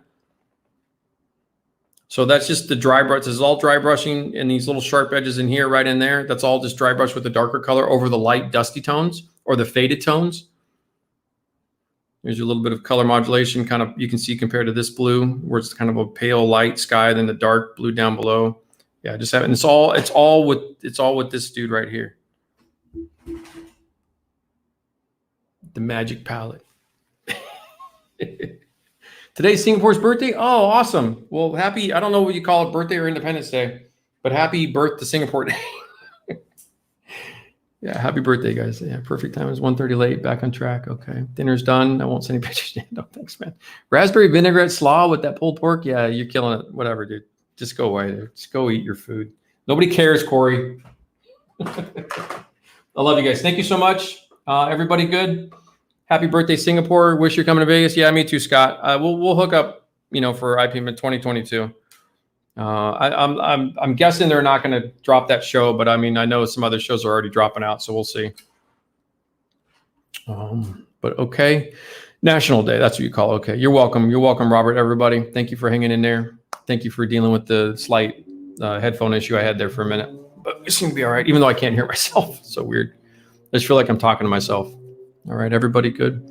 All right, happy rest of your Sunday. Wrap up your weekend. Enjoy family time, whatever you guys do. And then if it's Monday for you, have a good week at work and all that good stuff. So, but we will see you Wednesday. Okay, Wednesday reminder will be the same time frame as this one because of the heat. It's going to get hot. So Zal, it'll be an early stream for you on Wednesday if you show up. Don't feel obligated, but if you do, have a good one. 2FS brand, everybody. Thank you, guys. Go eat something. Thank you, Peter. I will. Cheers, man. I appreciate that. Good stuff. Yeah, this is actually it's actually a lot of fun. I don't want to stop, but I'm dying over here. I'm literally, my stomach is like, dude, I'm gonna kill you. There's one last. This is coming along good. So really go back through this stream in terms of, you know, I'll put the timestamps in and all that stuff, and we'll get you all locked in for all that stuff, so you guys can zoom through this real fast and get to the good stuff. So anyway, take care, everyone. I'm out of here. We'll see you soon. See you Wednesday. See you online and all that good stuff.